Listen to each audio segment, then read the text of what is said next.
Welcome back to the channel. This is Trendy Storm and you are watching first part of What If Naruto Was Accidentally Summoned to the World of Avatar. If you enjoy this video, please like, share and subscribe to this channel, and for more exclusive and spicy content, follow me on Patreon. Link is in the description below. Now wasting no more time, let's start the story.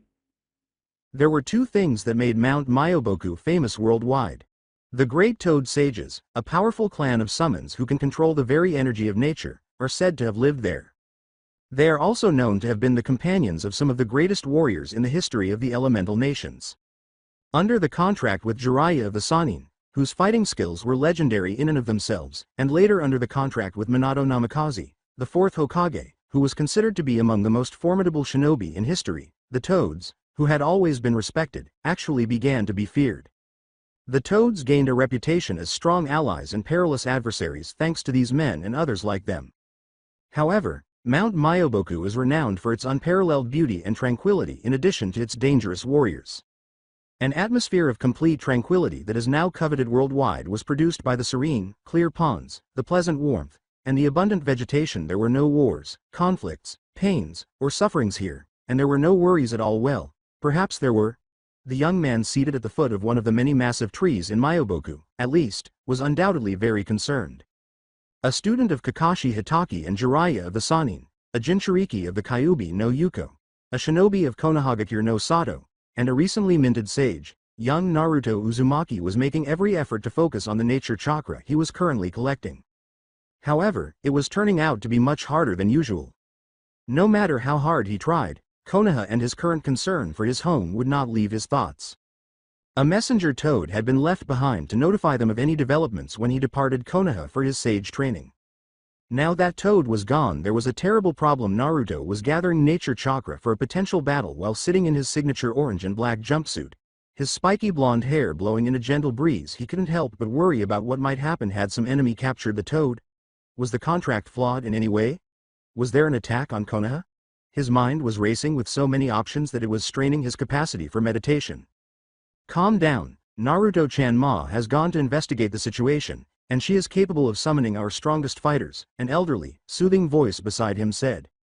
Slowly, Naruto opened his eyes and looked at the diminutive figure of Fukasaku, better known as PA, standing beside him. The little green-skinned, white-haired toad exuded a loving, grandfatherly presence. Naruto, however, was wise enough not to underestimate him. Being an elder toad, Fukasaku was one of the most powerful and intelligent toads on Mount Myoboku. The young ninja's perception of the elderly sage was further enhanced by the fact that he had trained both Jiraiya and Naruto. He became calm as a result. Sorry, PA, Naruto said, not surprised that Fukasaku had arrived. I just hate sitting here, doing nothing while Konoha could be in serious trouble. Fukasaku looked at the young man in front of him. Naruto's rate of growth was astounding. Even Jiraiya, in his long career as a shinobi, had failed to master Sage Chakra, but Naruto had done so in just a few weeks. The fact that the younger sage had not been alarmed by his unexpected appearance did not surprise the older toad. The boy was likely able to sense every living thing on the mountain because of his meditation and his connection to nature. As time went on, he began to come to the conclusion that Naruto was indeed the offspring of prophecy. He hoped so. God, however, Fukasaku could still see the impatience in his student's clear blue eyes. Despite all of those developments and all of that meditation, given how few his people were, it made sense that Naruto was fiercely protective of them when those people were in danger. It was unlikely that any amount of meditation would ease his anxiety. The toad sage let out a sigh. I know, Naruto-chan, but we must have faith in Ma. She will call us if something happens, and we must be ready if she does.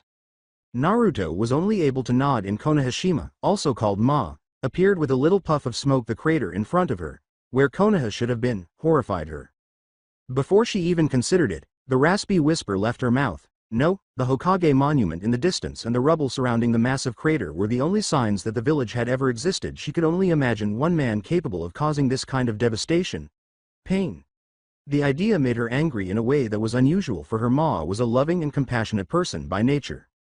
She had to yell, but this travesty. Instead, she could see several bodies, some dead and some injured, even from where she was standing. Who knew how many more were interred beneath the demolished structures? And this wasn't just any old town, it was Konoha. This was the treasured home of Jiraiya and Naruto. Shima became even more enraged, and the attack became even more personal as a result. Shima started walking toward the middle of the former village. She started compiling a list of the warriors she wished to call upon as she went. Oh no, she wouldn't just be calling forth Fukasaku and Naruto. She intended to unleash the full force of Mount Myoboku's fury on the creature in charge of this. This was going to take a lot of room, and Pain's attack had made a good deal of room. She uttered a battle cry and started the hand signals as she arrived at the center. Summoning Jutsu.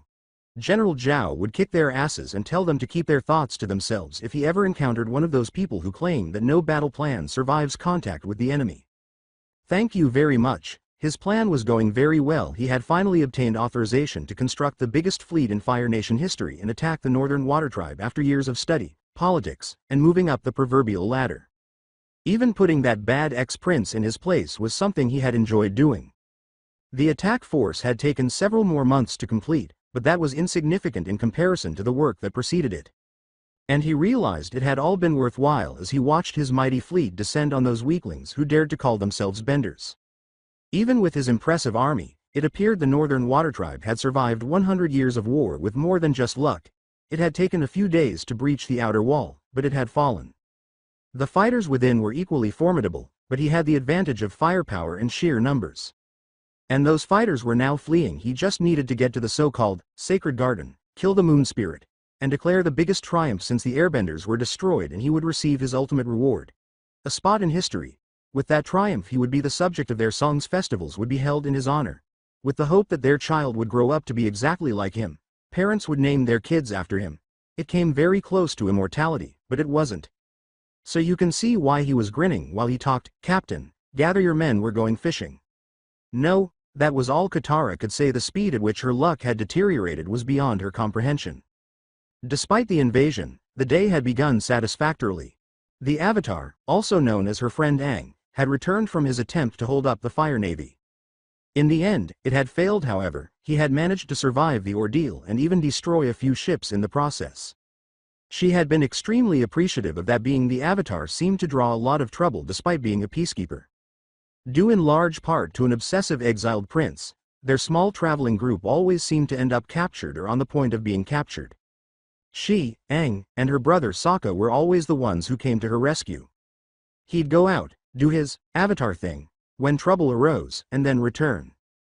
She was limited to sitting back and worrying the entire time. The kind of worthlessness was something she detested. She hadn't mentioned it, but it was a major factor in her insistence on receiving instruction from Master Pakku. She was nevertheless compelled to watch as her beloved friend engaged in combat while she did nothing.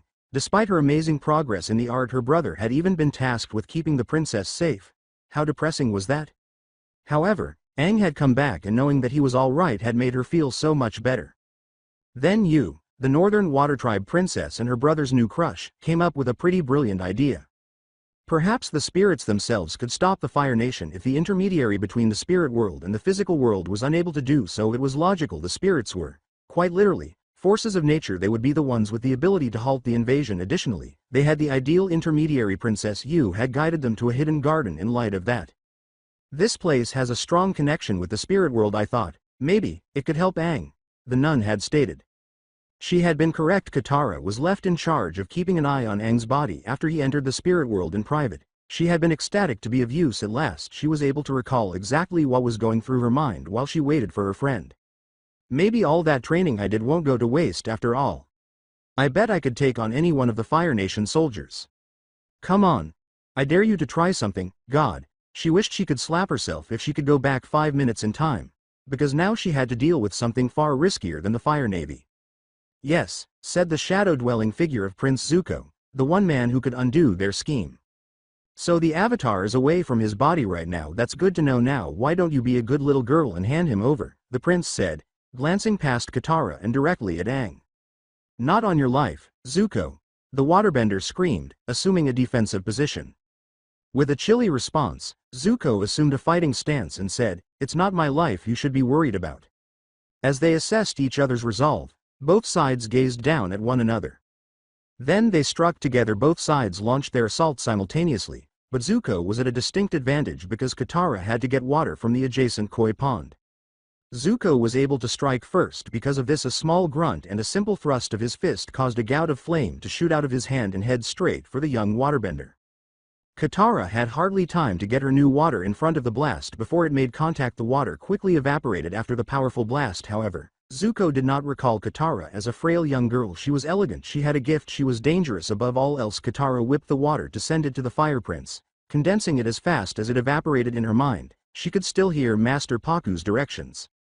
Water is not the most powerful element. Fire holds that title hands down. Water is not the most durable. The smallest stone can weather even the greatest of tidal waves. Neither is water the fastest element, for no one can outrun the wind.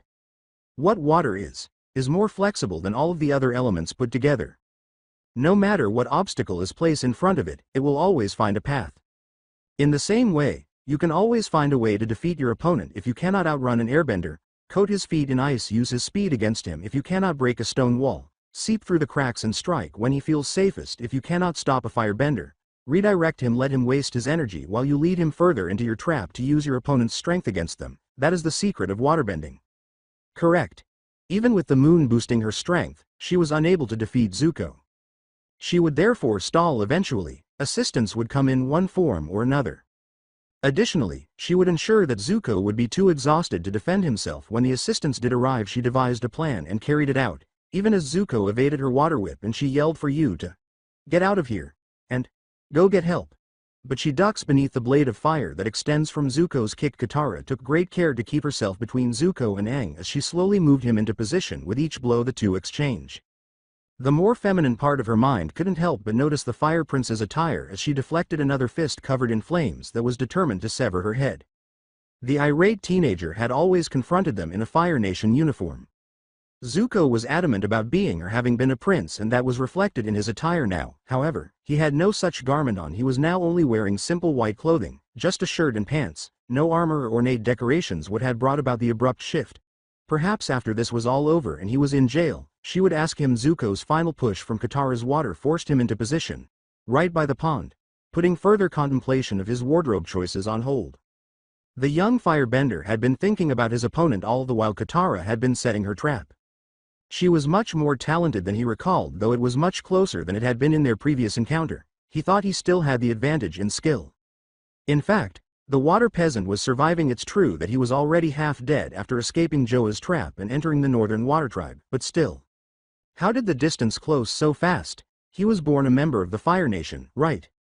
Since he could walk, hadn't he been training? He should be far superior to this girl, who supposedly had no formal training. Was his father correct? Was he truly that pitiful? No. He would show his father who he was. He would take back his throne. First of all, he would ruin the girl in front of him. Keeping that in mind, he gave his opponent his whole attention, just in time to watch her eyes widen momentarily as he suddenly became focused. As soon as Katara sprung her trap, a flurry of activity began. Zuko was surrounded by water that started to spin, twist, and form a dome. The dome was finished in a few seconds and solidified to ensnare its victim in a frozen prison. With Katara's slow exhale, Katara released some of the tension in her shoulders as the last of the air left her lungs. She wasn't finished, though she started the subsequent series of motions in anticipation of her last assault without missing a beat. Zuko yelled angrily, "You little peasant! You found yourself a master, haven't you?" Katara could sense the royal's royal rage even through the dome.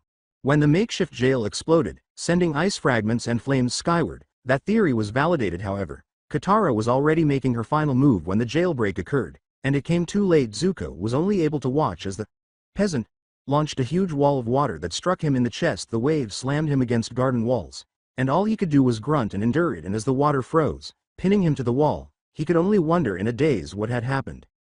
Katara released the remaining tension in her body. If Zuko's agonized groans were any indication, the battle was over. It started to sink in as she stood there, breathing deeply. She had prevailed, she had triumphed. The prince of the Fire Nation had just been vanquished by Katara, a poor girl from a poor tribe. She could almost feel the happy smile that appeared on her face, a smile that vanished as soon as the sun rose. All night long, the fight had continued. When she heard Zuko laugh a little, she turned. Zuko said without looking up, "Impressive, your master trained you well, but this fight is over because, while you rise with the moon, I rise with the sun." Using the method his uncle had taught him, he warmed his breath with every word he spoke, melting the ice. He drew strength from the sun and already felt his energy returning. He felt brand new by the time enough ice had melted to allow him to break free. He actually felt better than he had before the fight started. He inhaled deeply and released the most powerful blast he was currently capable of. Even though Katara quickly raised a water shield, the overpowered attack was too much. The subsequent explosion threw her back, and when she hit the ground, she passed out suddenly. Her final memory was of the enemy snatching Aang by the collar and pulling him away. Well, so near now, he was so close to his objective. General Zhao was actually so close to realizing his dream that he could already hear the song they were going to write in his honor. He had been born to be great, so there would be a big fanfare to begin with. After that, it would slow down to symbolize his contented upbringing. Eventually, it would start to grow as he rose through the military ranks, reaching its pinnacle to symbolize his magnificent triumph over the pitiful waterbenders. At last, it would slow down once more while he lived a happy life. Hey, the tickets will probably sell out before. Kaboom! An explosion sounded from the general direction of the city's outer wall, shattering Zhao's fantasies of grandeur. As the shockwave passed, the wind pulled at his uniform. To be able to feel the shockwave, even at this distance, that explosion must have been enormous, larger than anything our ships can produce. He instinctively called out to one of his men, "Soldier, grab 2 of your men and come with me. We need to get a better view of what happened." The soldier yelled, "Sir," and turned, swiftly selecting a few men from their group to accompany their leader as he ascended the stairs of a nearby building. Reaching the summit only took a few seconds, and locating the blast source took even less time. It was somewhat made easier by the enormous cloud of smoke. The General of Fire narrowed his eyes thoughtfully. As he hummed thoughtfully, "That's strange." "Sir?" the soldier he had spoken to earlier asked, looking at him bewildered. The man followed instructions to take a look at where the explosion went off. If that explosion was anywhere near as big as it seemed, don't you think there would be at least some damage to the buildings around it? The man returned his gaze. The structures remained intact, or, at least, their situation was no worse than it had been prior to the explosion. And look at the smoke itself. It's pure white. There's no fire, no debris, no anything. Tell me, genius, what kind of explosive does that? Even though the question was rhetorical, the soldier responded, "I don't know, sir. After all, you answer questions from superiors." "That's because there are no known explosives that do that. Which means that this is something we have never seen before. Which means that we need to be careful." With the smoke starting to clear, his tirade came to an end. General Zhao and his men were left staring at something that, to put it bluntly, scared them to no end and that their minds could not fully comprehend. After the last of the smoke had cleared, not much was helped by the loud, rumbling voice. "Huh? Where the hell are we?" Well, the sound of her brother's voice roused Katara. Her eyes slowly opened, and she saw a familiar ponytail floating above her. "Terra. Katara. Can hear me. Katara, wake up," she said. She let out a moan. "Ugn, Sokka." Her brother gave her a strong hug and said, "Oh, thank God. What happened?" Katara tried to explain, choking back a sob. "It was Zuko. He came and took Aang, and she hugged him tighter as she said, and I couldn't stop him." Sokka comforted his younger sister by holding her close and massaging her back. With a nod of approval, he said, "It's okay, we'll get him back. Zuko can't have gotten far." The tears that had been welling up in Katara's eyes were wiped away. "You're right, Sokka, we should." Kaboom! "Huh? Where the hell are we?" What was that?" Katara stammered. It had been so loud. "That boom, what was that voice, anyway? What was happening outside?" Sokka said, "I don't know, and we don't have time to find out," while dragging the other Southern Water Tribe member over to where Appa, the giant flying bison, was waiting. "Aang needs our help. Whatever crazy thing is going on out there will have to wait." Katara nodded reluctantly as she returned her attention to her friend. For once, Sokka was correct. Well, a tiny, immature part of him couldn't resist thinking about how awesome he must appear at that moment, even as he glared out with the yellow, red-rimmed eyes of a sage. Standing on top of his old friend Gamakichi, who was standing atop the mountain-sized toad boss, who was also his father, Gamabunta, with his arms crossed in a heroic pose, surrounded by the most formidable fighters Mt. Myoboku had to offer, and wearing a red sage cloak that fluttered in the wind like the black flames that adorned its sleeves and bottom, only subdued by the large scroll on his back. Naruto Uzumaki thought he made a striking figure. The person attacking Konoha was undoubtedly trembling in terror, but hold on. Gamabunta asked before he could. "Huh? Where the hell are we?" The land of fire wasn't this chilly. When he last checked, he would have undoubtedly recalled Konoha being sculpted from ice. Ma should have called them to Konoha, right? Hold on, where was Ma? Seated on his shoulder, Fukasaku must have sensed Naruto's mounting anxiety because he said, "Calm down, Naruto-chan." The bewildered blonde asked, "Pa, where are we? Why weren't we summoned to Konoha?" Where's Ma? Over and over. I don't know Naruto-chan, it would seem the summoning jutsu has malfunctioned and taken us somewhere else entirely, and landed us in the middle of a battle, the elderly toad said with a drop of sweat. Naruto looked around after hearing that statement. They had materialized at the edge of a sizable city that seemed to be entirely composed of ice, rather than Konoha. With their backs to the city, they could see hundreds of metal ships and a huge ocean full of icebergs in front of them. There were clear indications of battle as one looked back toward the city. Numerous structures suffered damage or were completely demolished. He assumed that the soldiers in various colored uniforms were all around him. Whatever battle they had just gotten into was, or had been, ferocious when they arrived. The fight had stopped, and now all eyes were on them. The majority appeared to be happy to just stand and stare. Others started to slowly retreat. However, one unfortunate, poor, and most likely recently appointed captain felt the need to panic. "What are you all doing? Fire! Fire! Fire!" They exclaimed. A shot was prepared and the onboard trebuchet was aimed at the large red frog in the center. They did not anticipate the enormous webbed foot that crashed down on their ship, nor did they anticipate the target swatting away the projectile with an angry, "Hey!" When the shot left its home in the sling, the metal groaned as the enormous weight caused it to give way easily. Gamabunta had the grace to appear sheepish at the indirect retaliation, and Fukasaku sighed and shook his head, saying, "And now it seems we have become a part of the battle."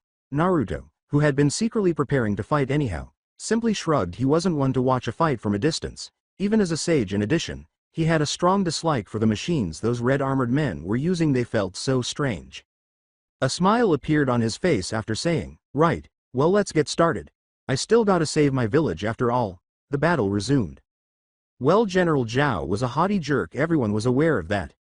But the creatures that were now wreaking havoc on his priceless fleet scared even him. Perhaps this was the spirit's way of retaliating after learning of his intentions to murder one of their own? After all, there were only so many possible explanations for why three enormous toads would literally appear out of thin air, already appearing prepared for combat. Where did they find weapons that big? He thought about the implications for his invasion as he saw a red toad with a knife cut some of his ships in two, a blue-skinned toad with a dual katana shred the hulls of others, and a gray toad with his staff crush still others.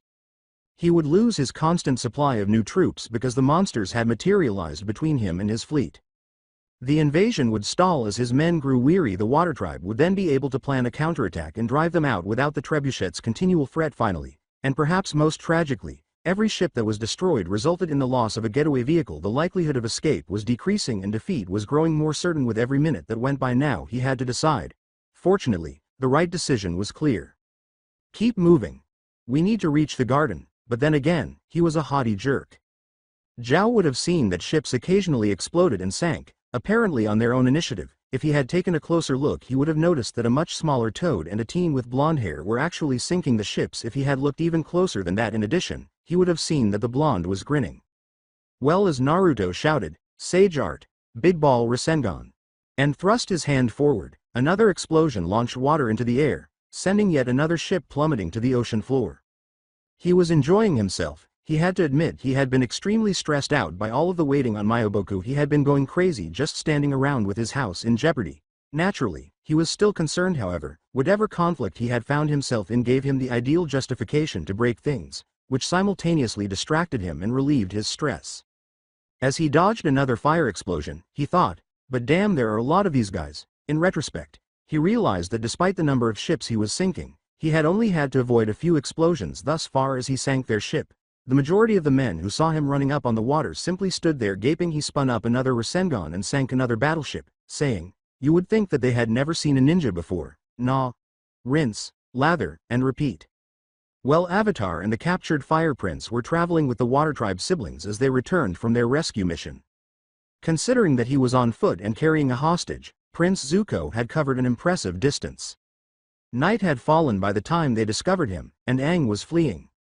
Fortunately, with the moon back out, Katara had recovered her advantage and was able to take out the worn-out Zuko with a single blow.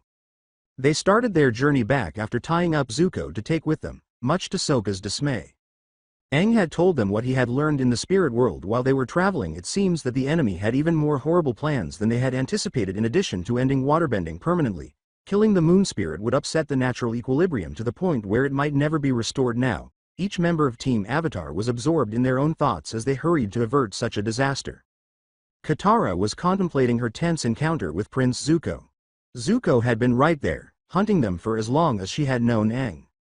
He had appeared to be an unstoppable force for the same length of time. The only person who could have defeated him had been Aang. They seemed to spend more time fleeing from him than engaging in combat at times. She had defeated that same force in a single move just 10 minutes prior. To be honest, she had no idea how she was supposed to feel at the moment. She believed that she would be happier than this. She had saved her friend from a despised foe, demonstrating her strength. However, she was unable to comprehend why the victory felt so meaningless.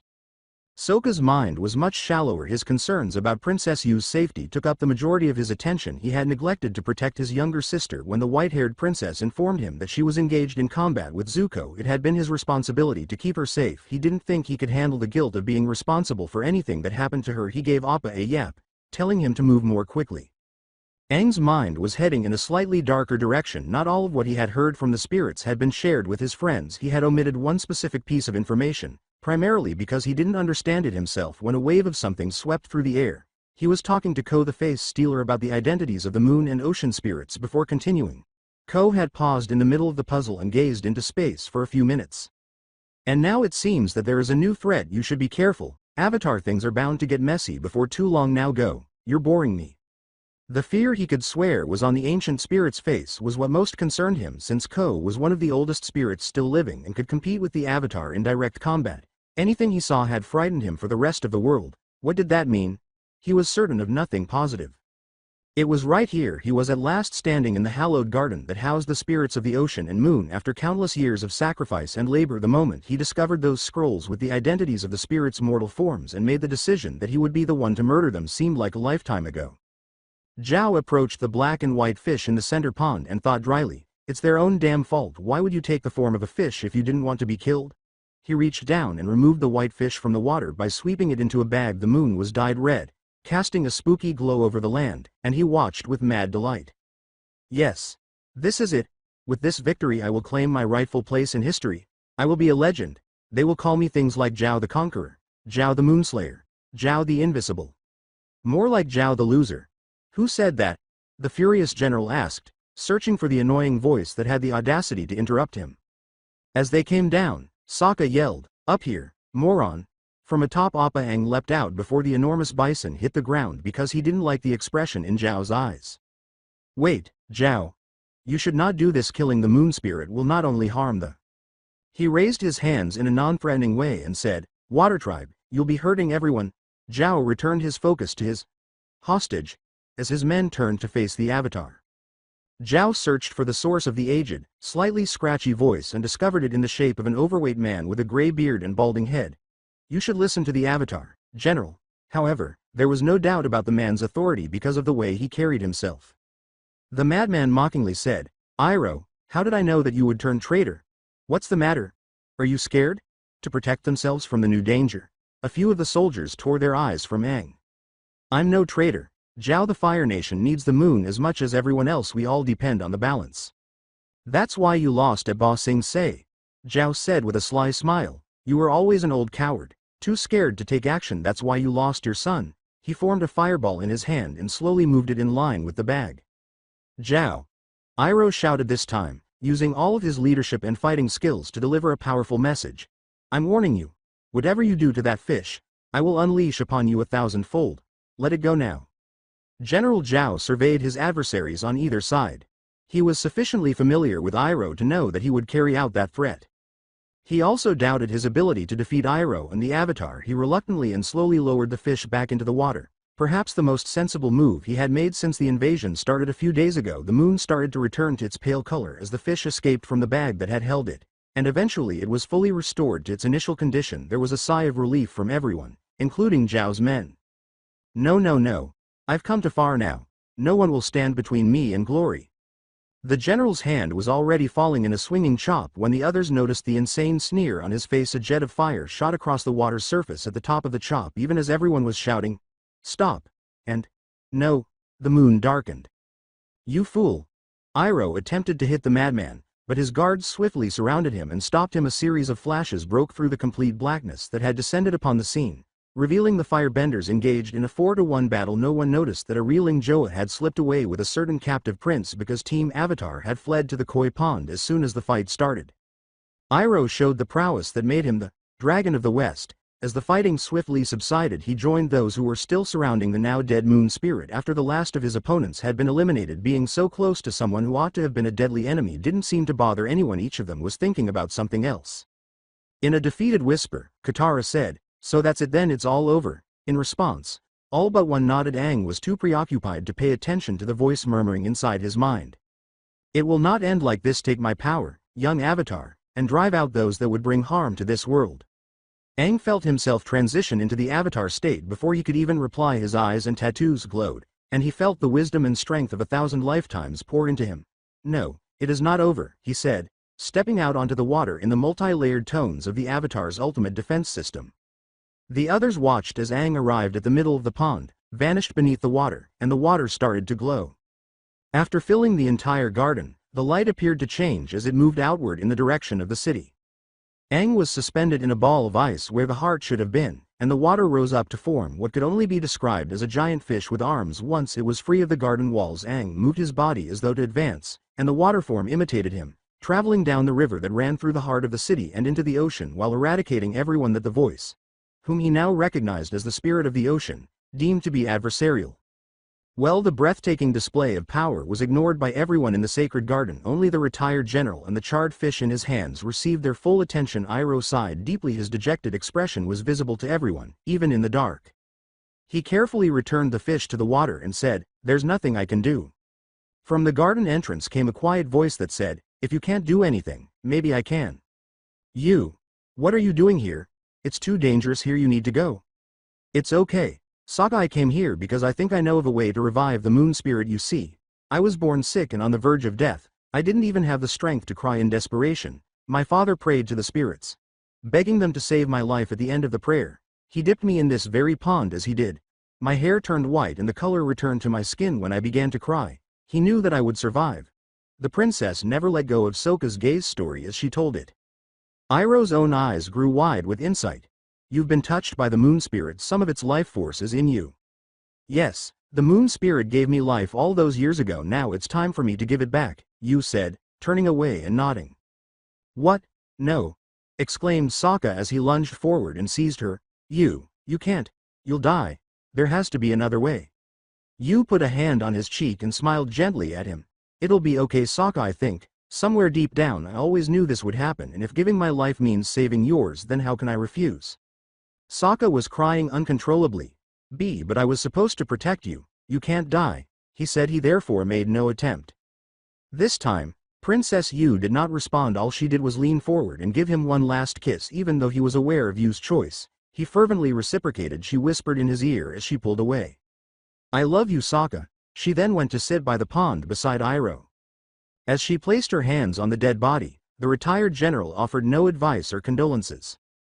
He merely observed with reverence as the young princess sacrificed her soul to preserve what ought to have been eternal. A glare of light engulfed both bodies, making them invisible. A healthy white koi was swimming freely in the pond when the light came on, but Yu was nowhere to be found. The moon was revived, and the light came back. However, there was no festivity. Everyone in attendance simply bowed their heads in remembrance of the fallen hero. Well, it was simple to follow the path that the ocean spirit, Avatar, carved.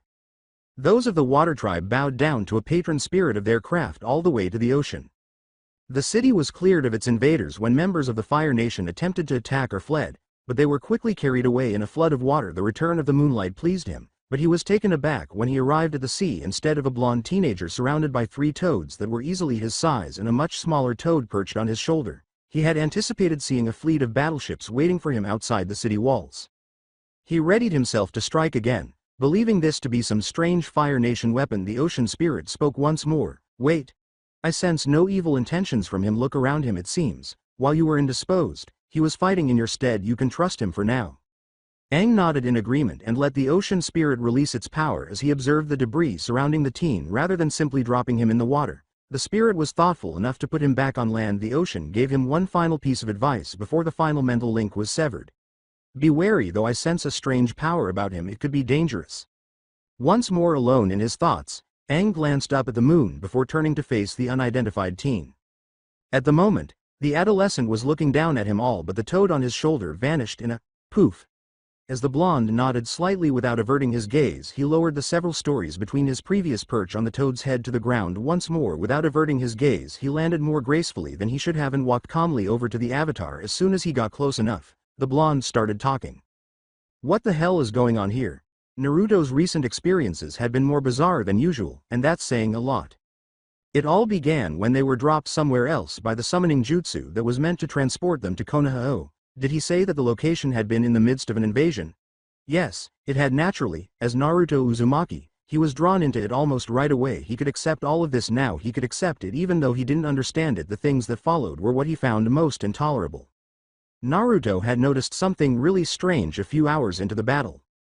Hand signs were not being used by his newly found enemies, the strange creatures in sharp red armor who were flinging fireballs like candy. Certain jutsu, such as Rasengan, did not require hand signs, but that was only because they used pure chakra manipulation. And there weren't many jutsu like that. It required some sort of bloodline limit to be able to cast fire jutsu without the use of hand signs. However, he had never heard of a place with people in any of his travels with Jiraiya, much less an army of people capable of anything near what he was witnessing. But he persisted and soon discovered something else. Whoever the enemy was, they prioritized quantity over quality. The majority of the troops appeared unruly, and their fire was disorganized. Many of them were simply exploding in panicked, uncontrollable blasts. Even with the benefit of their seal-less jutsu, he was fairly certain that the majority of them would only be low to mid-Chunin level in Konoha, meaning that they were all inferior to him in his sage mode. They still had numbers on his side, so he ended up using both of the clones he had set aside to gather nature chakra to keep going. Perhaps they could overwhelm him if he was only using regular chakra. Even so, he was forced to let the toads handle the majority of the fighting because he ran out of nature chakra well before the enemy ran out of ships. On the second night of fighting, however, when the moon had turned blood red, all of that had been swiftly forgotten. After that, it was gone. It never waxed or waned. It simply went out like a dying candle. That couldn't possibly be anything other than awful. Unsettling was the darkness that had descended upon the battlefield. The feeling of haunted ruins was aptly recreated by that clinging darkness, broken only by the sporadic fires that cast eerie shadows over the devastation. He still detested ghosts, so it had taken a lot of self-control not to freak out right away. But he wasn't the only one who was unhappy. It seems that the blue-skinned frog, he should really try to find out her name, was terrified of the dark and had been a little taken aback by the abrupt absence of light before the darkness lifted. 10 ships had been destroyed by the subsequent outburst. Luckily for everyone, a new light source appeared, bringing with it the fourth and most peculiar aspect of the entire situation. He could see a big, glowing shape towering over the buildings as he turned to face the city's center, which he had just been defending. It looked like a huge fish to him. It was covered in strange glowing lines that converged at a point on its chest, and its entire body appeared to be composed of water. He recalled thinking to himself, well, at least I'll know where to aim. Naruto was able to watch the creature march slowly down the city center after it appeared to have stunned the enemy into a ceasefire. It would swing an arm every few steps, and Naruto could just see the waves that were formed. The devastation that such waves must have been causing was easy to imagine. Which side was it wreaking havoc on? It appeared to be on his side because it wasn't demolishing even more buildings. But he was making too many assumptions. It wasn't necessarily fighting for the blue guys, even if it was attacking the red guys. Even after all the fighting he had done for the blue guys, there was no reason to believe that they would view him as an ally if he was fighting for them. Naruto noticed a dot at the intersection of the glowing lines. As the creature got closer every step the beast took caused that dot to expand into a sizable sphere, and soon he could see a boy's figure inside. Was it under the boy's control? Was it all some kind of jutsu that was unbelievably strong? When the beast, boy, jutsu reached the outer wall, the moonlight had returned, causing each side to react differently. As the light returned and the haunted battlefield became normal again, Naruto and his toad allies had all become a little more at ease. The return of the moon was interpreted by the invaders as a sign of defeat, and they started to turn their ships around and make a quick retreat.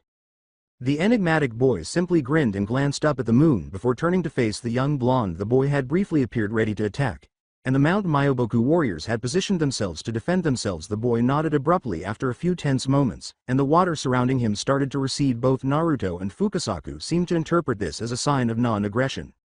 Resuming his position on the younger sage's shoulder, the older toad said, "Gamabunta-chan, you and the others dispel yourselves for now." The chief toad looked to his summoner for confirmation before saying, "I will stay behind with Naruto-chan while we sort things out." He would normally obey Fukasaku's orders without question, but this was a very delicate situation, and he wanted to make sure the blonde would be okay without him, even though a summon could and frequently would dismiss themselves. When the elder sage mentioned dispelling the summons, Naruto had noticed the tinge of doubt in his voice. Did he fear that they might be stepping into a trap? No, instead of returning to Myoboku, he would have ordered the others to just back off. Then what? His concerns about the teleportation itself would be the only other plausible explanation. Perhaps he was afraid it would break down once more?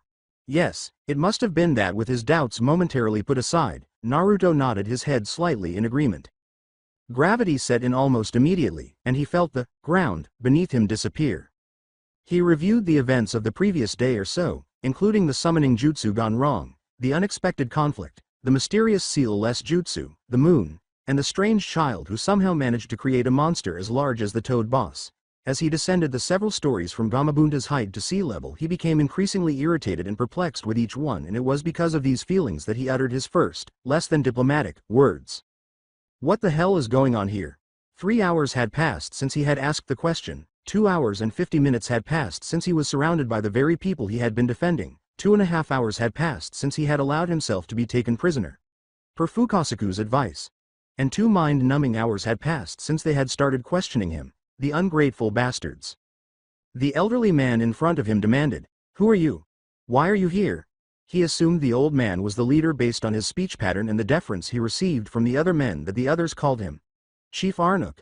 Was helpful, although Naruto humped and pouted a little. Damn it, he had asked the question first, and how many times would they ask the same question? He responded angrily. For the millionth time, my name is Naruto Uzumaki. I'm a genin shinobi of Konohagakure. I was brought here when a summoning jutsu malfunctioned. Now would you mind untieng me? The movement made several of the guards in the room visibly tense. Naruto gave a blink for emphasis. He had simply pulled at the boundaries. Did they really believe he was attempting to flee? Hell, if he was going to try to get away, he would have done it sooner rather than later. For instance, before he was shackled and encircled in an unfamiliar place. Arnuk beckoned the guards to their feet. Enough of this nonsense, said he. Listen here, young man. You popped up in the middle of one of the greatest crises we have ever faced. I could easily label you as a Fire Nation soldier and throw you into the deepest, darkest prison that I can find. If you don't want this to happen, I suggest that you stop making obvious lies and start giving us the truth.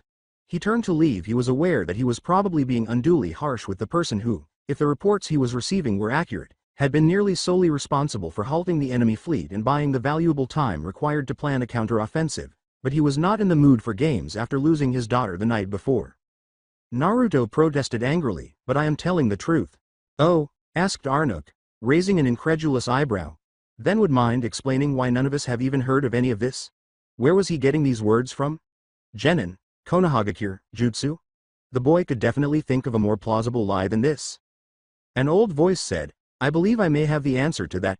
The small green toad that had just spoken was the object of a somewhat dumb stare from every non-ninja in the room. All of them had seen the odd creature sitting on the blonde's shoulder, but they had thought it was just a weird pet. The younger sage started talking before they had a chance to fully comprehend the idea of a talking toad.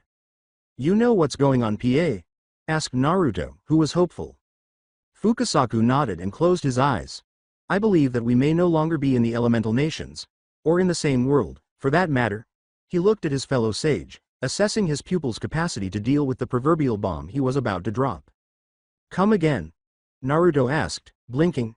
You heard me, Naruto-chan, Fukasaku said coolly. I think we were in a different world than our own because of Ma's summoning jutsu. But that should be impossible, shouldn't it? I mean, I've never heard of a jutsu being able to do anything like that. Naruto-chan, do you know why space-time jutsu like the summoning jutsu are considered the most advanced jutsu in the world? As the old toad continued, it is not because they create a lot of damage or kill a lot of people. It is because they are meant to bend the very nature of space and time itself. To do such a thing requires unbelievable amounts of knowledge, technique, power, and no small amount of luck. That is why there are so few space-time jutsu in existence. There are too few shinobi who are both brilliant and powerful enough to make new ones, and we still do not fully comprehend the few that do exist. No one knows what a space-time jutsu is truly capable of. It is quite possible that a summoning jutsu with enough power could connect with another world, and summoning all of our strongest warriors at once would require a tremendous amount of power. With his eyes narrowed in focus, Naruto assumed a contemplative stance. So, if the summoning jutsu got us here in the first place, can't we just use it to get back? He hoped.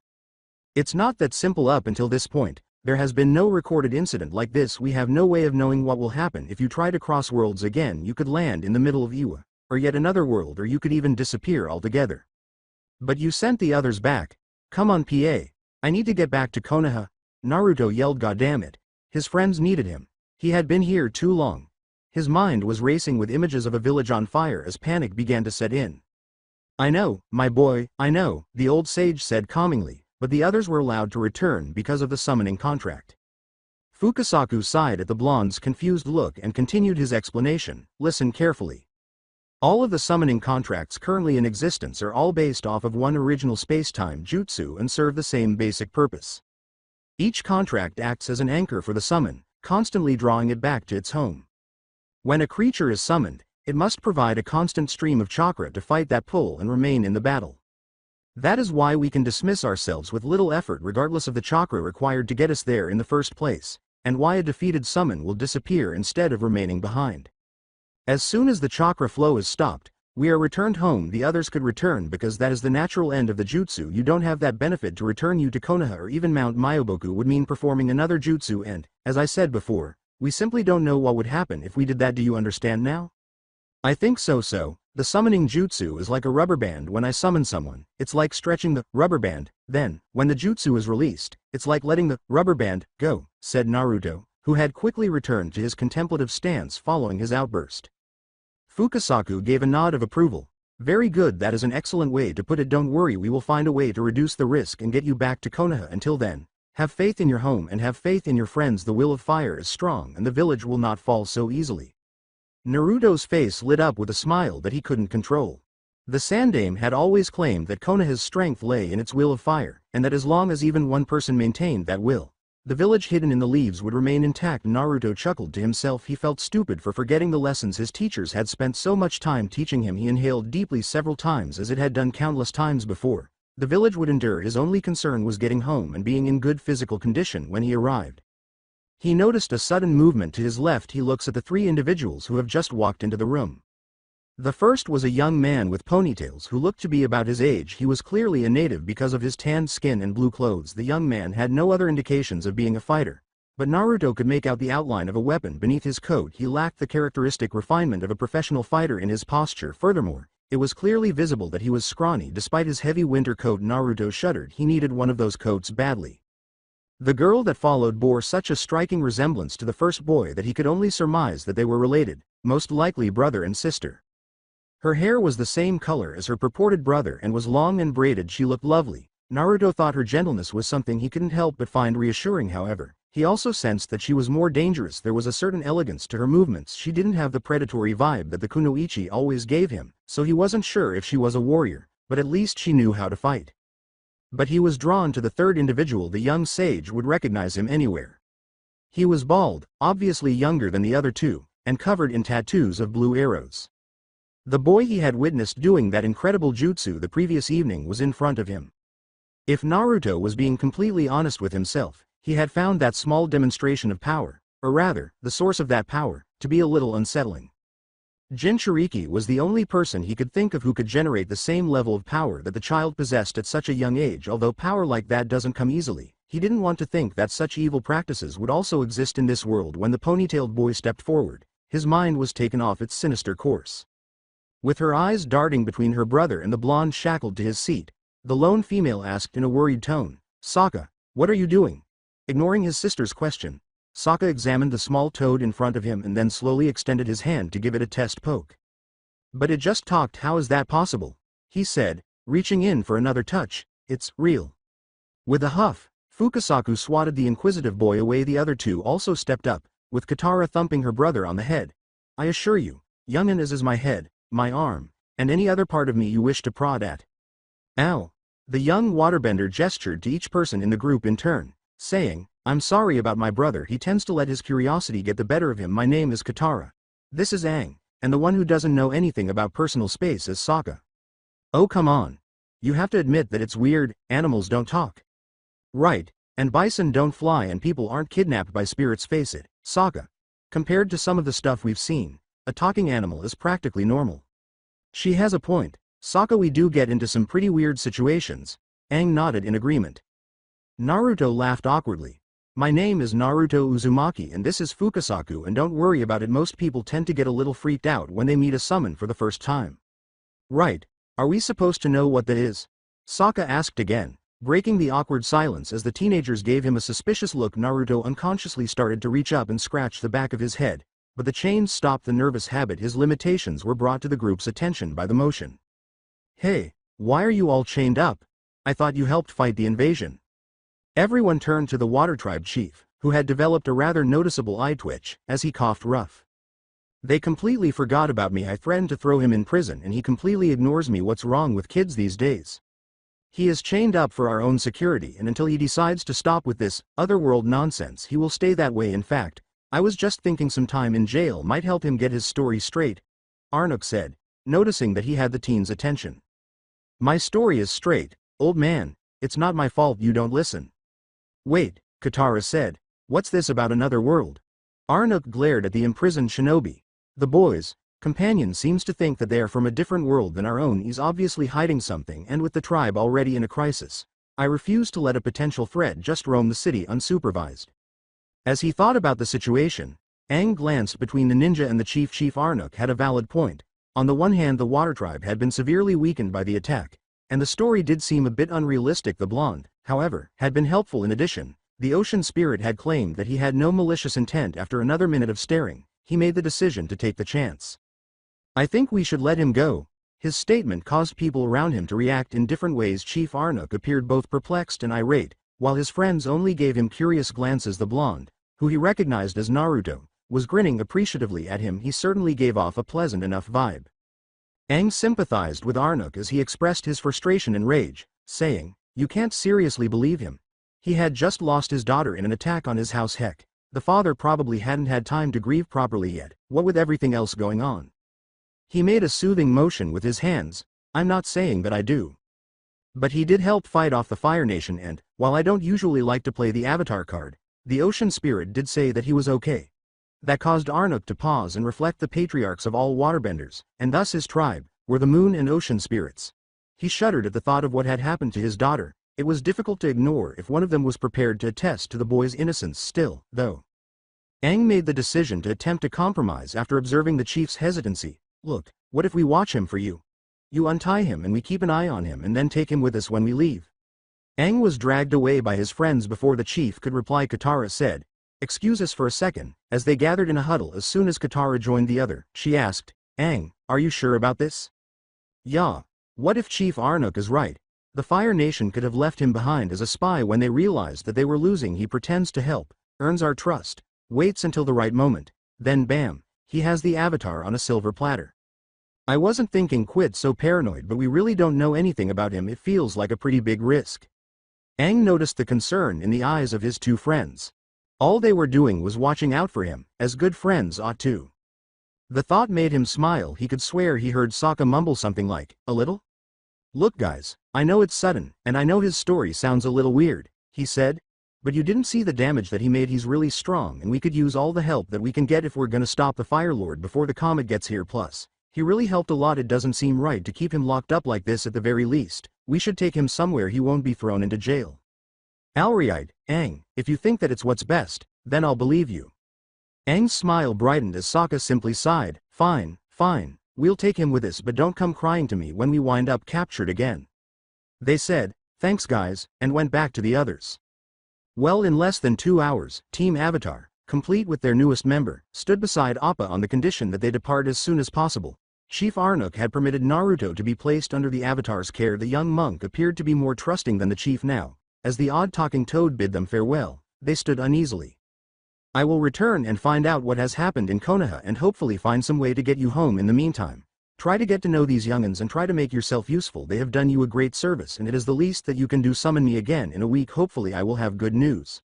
Naruto gave a thumbs up and smiled. Sure thing, PA.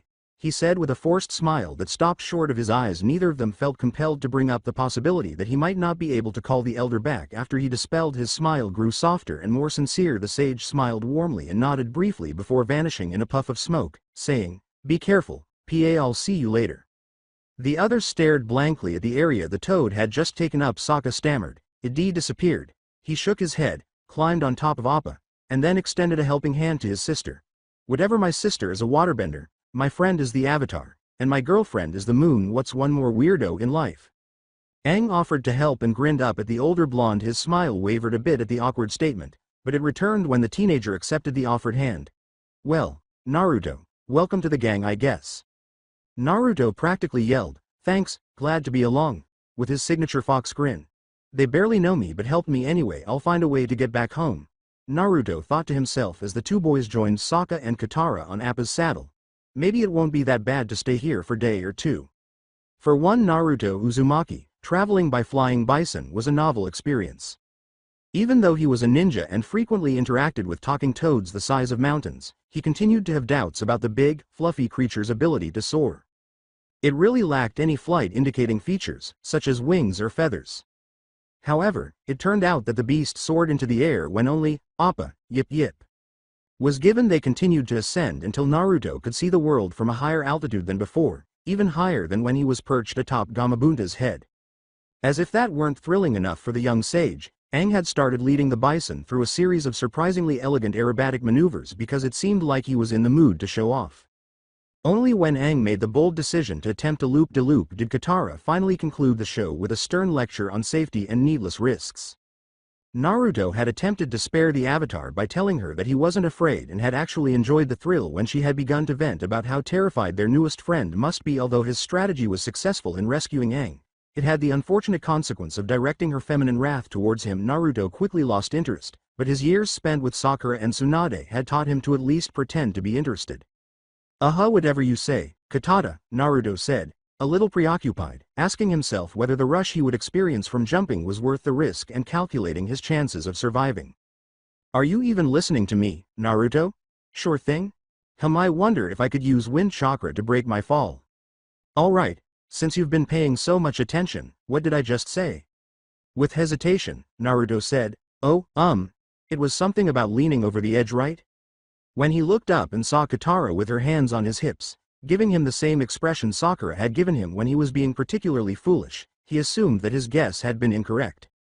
Naruto swallowed. Even after just a few hours of traveling together, he could already tell that his pink-haired teammate and the female waterbender had a lot in common in their own unique ways. They were both kind, independent, and attractive. All he could hope was that the newest woman in his life didn't have the same violent tendencies as Sakura, or at least didn't have the super strength to support them. "I knew it. You were ignoring me. You have to be careful, Naruto, or you could seriously get hurt." "Is she always like this?" Naruto asked, turning to face Sokka, who was occupied with what appeared to be maps. Without raising her eyes from the papers, Sokka deadpanned, "Yeah, but you get used to it eventually." Katara gave her brother a furious look and appeared to be about to object before Naruto interrupted. "Relax, Katara, you worry too much, you know that. Besides, I'm a shinobi and I'm going to be Hokage one day. I'm not going to die from something as lame as a fall, so, relax." "There's that word again, shinobi. What does that mean anyway?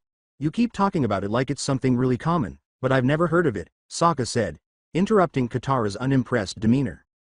As all eyes swiftly turned to stare at him, Naruto blinked.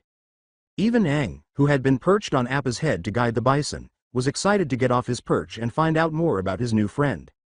He was joined on his shoulder by his peculiar lemur pet. Naruto asked himself the question once more, but he was unable to come up with a suitable response. Nobody ever really needed to explain what shinobi were because the profession was so well respected and accepted. It was just a part of the culture, and the ninja system was extremely intricate. Now that he had given it some thought, his eyebrows knitted together and his face wrinkled as he searched for a suitable justification. Observing the troubled look on the blonde's face, Katara was concerned that they might have offended him in some way. "You don't have to tell as if you don't want to. We'll understand if it's too personal." "Oh, it's not that I keep forgetting that this is a different world and you guys don't have anything like the shinobi system." It was evident from the way the others looked at him that they still hadn't fully come to terms with the fact that he was from a different world.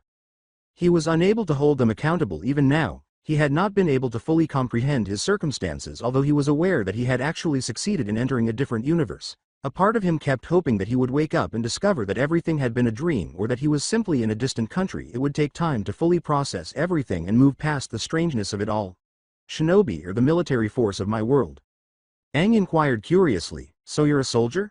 Naruto's head twitched between a nod and a shake. The others gave him a perplexed look that made it obvious they didn't understand. Sort of, but there's more to it than that. I mean, yeah, we fight for our homes in times of war, but we also bring in a lot of money for our village. Okay, let me start over. All shinobi are trained in one of the great, hidden villages. He raised his forehead protector. I'm from Konohagakure. The village hidden in the leaves. We're trained in the basics at a special ninja school until we are ready to join the shinobi corps and become official ninja. From there, we start taking on missions. Katara made the inquiry this time. What kind of missions? Anything. Really? Naruto replied with a shrug. We do anything from babysitting to guarding royalty and everything in between. Once we complete the mission, the client pays the village and we get our cut. It's how we make our living.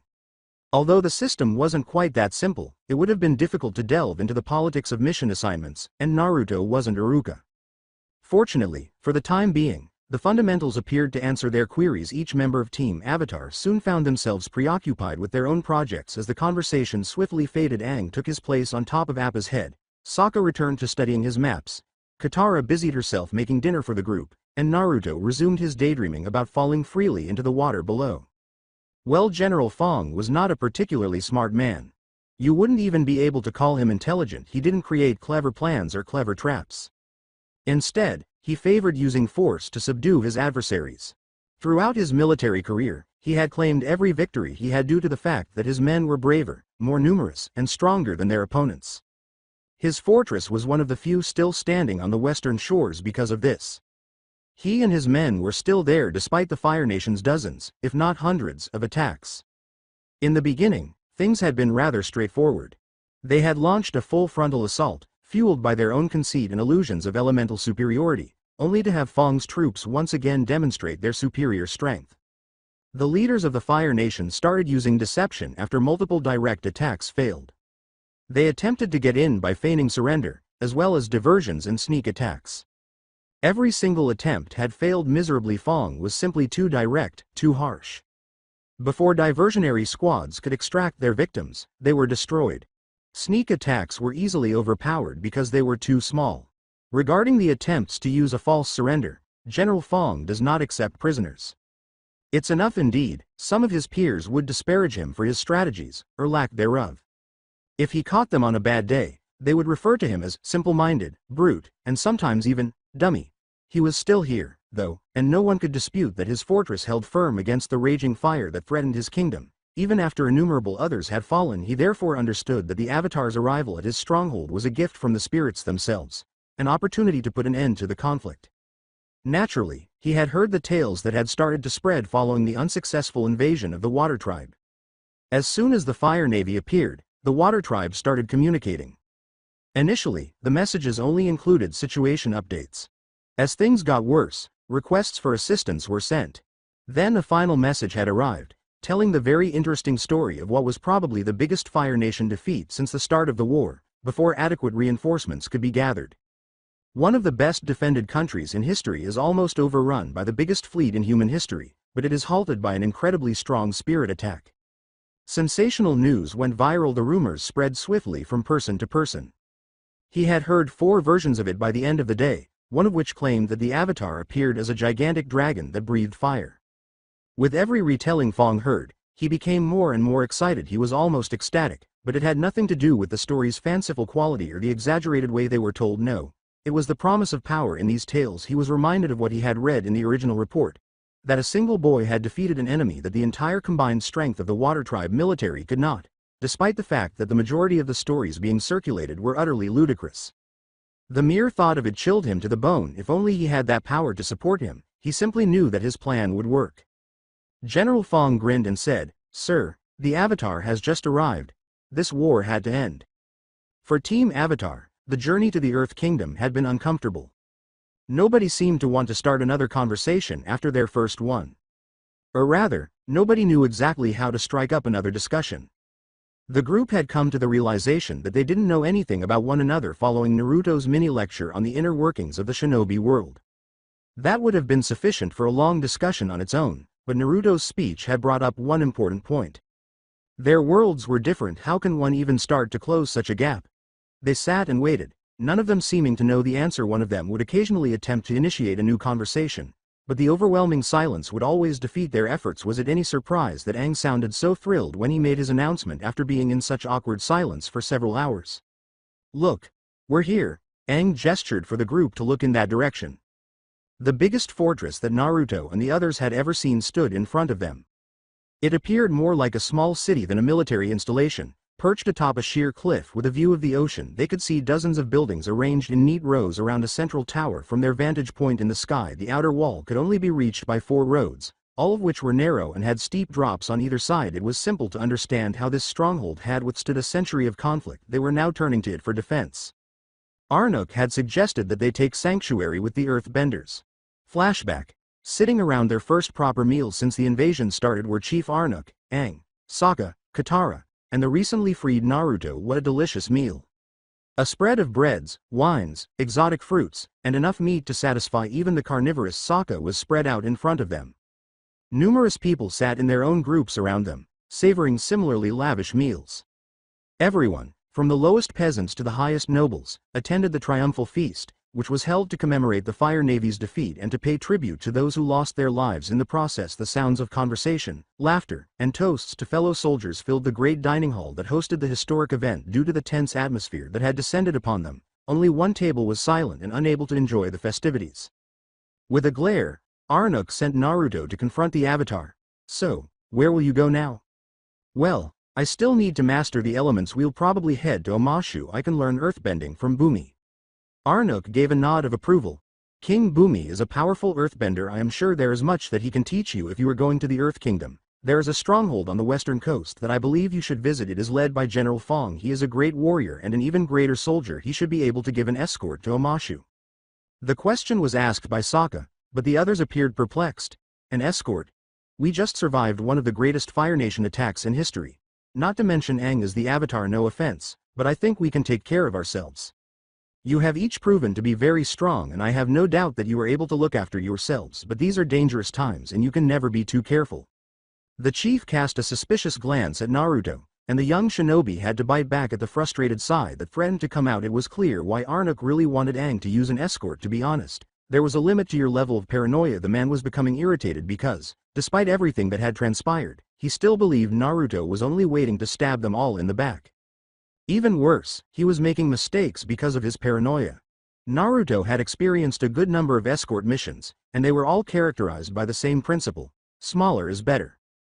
A big escort merely draws attention to the client, and it only takes 2 or 3 people to truly protect someone. Someone like Arnok was certain to be aware of this fundamental tactic. However, he was disregarding all of that in the hopes that Naruto would still hurt them. He might have given the bastard a piece of his mind if he hadn't been so adamant about never, ever being locked up again. This time, he was unable to stop himself from sighing, and he felt as though everyone at the table was staring at him.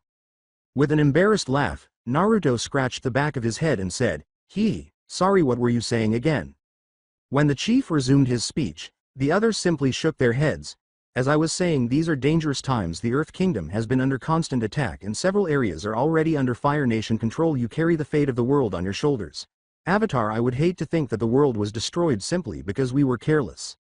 Naruto held up his hand when he realized he had everyone's attention. He said, Would someone mind telling me why the fate of the world depends on a 12-year-old kid? No offense, Aang. None taken. Flashback. After a few hours, a lengthy explanation, and a number of inquiries, Naruto had a rudimentary grasp of both his new friend's circumstances and the world around him.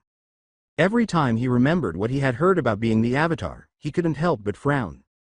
Naruto was offended by the notion that a child would have to fight to save the world simply because fate decreed he would. He had essentially mastered the art of defying fate, having done so throughout his life. He would still be dead last, have lost to Neji in the Chunin exams, and most certainly would not have mastered Sage Mode, beating out his own teacher, had he followed fate. Hell, every day he lived as a Jinchuriki was an act of defiance against fate. Don't try to resist fate. His bitch was fate. However, They essentially worshipped the damn thing here. They were prepared to toss a 12-year-old at their biggest adversary and simply hope for the best because they had such a strong belief in fate, destiny, or whatever the hell you wanted to call it. Additionally, it appeared to be so wrong and stupid. As he watched the arrow-headed boy leap from his seat without even waiting to land, he thought, well, I'm not gonna just stand around and do nothing. Pa right, they got the chains off of me, the least that I can do is help them while I'm here, I owe them that much. He then joined the others on the ground. As the sky was set on fire by the firework display to end all firework displays, the members of Team Avatar would later, while eating another meal around their campfire, argue whether or not the Earth Kingdom General had been watching from some obscure shadow. A plethora of colors, shapes, and patterns filled their vision, and they could only think collectively, glad they let us land first. The show went on for a few minutes before it subsided and the group was finally welcomed by their host. The voice that jolted them back to reality said, "Welcome," in a rough, gravelly tone that seemed to fit its owner. When the group's gaze shifted to the ground, they saw the small platoon that had arrived to welcome them. The man who had spoken stood at the head of the platoon despite the bulky uniform that identified him as an Earth Kingdom officer. He was a fairly large man with broad shoulders and muscles that were obviously the product of extensive training. The man was dressed entirely in earth tones as a sign of patriotism. The man screamed, "Earthbender!" From his earthy green clothing to his long brown beard and tanned, brown skin, all of this was combined into a single name. Aang bowed respectfully and said, "General Fong, thank you for having us." The general trailed off awkwardly as he reached the blonde in the group, saying, "Nonsense. It is our honor to host heroes of your caliber, the great and powerful Avatar, brave Sokka, the mighty Katara, and The sage's eyes twitched as he gritted his teeth and said, Naruto Uzumaki. "Ah yes. You must be that weirdo with the giant frogs. You are very powerful in your own right, if the reports are to be believed," Fong said nonchalantly, either completely ignoring or failing to notice the teen's increasingly agitated eye twitch and someone muttering something that sounded suspiciously like, "My Katara? I like the sound of that." Believe it. After getting a nod of approval, General Fong felt free to depart and let the others take care of the living arrangements.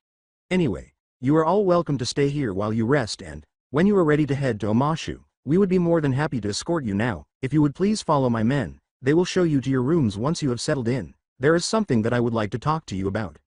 "Well, thank you for joining me, Avatar. We have a lot to talk about."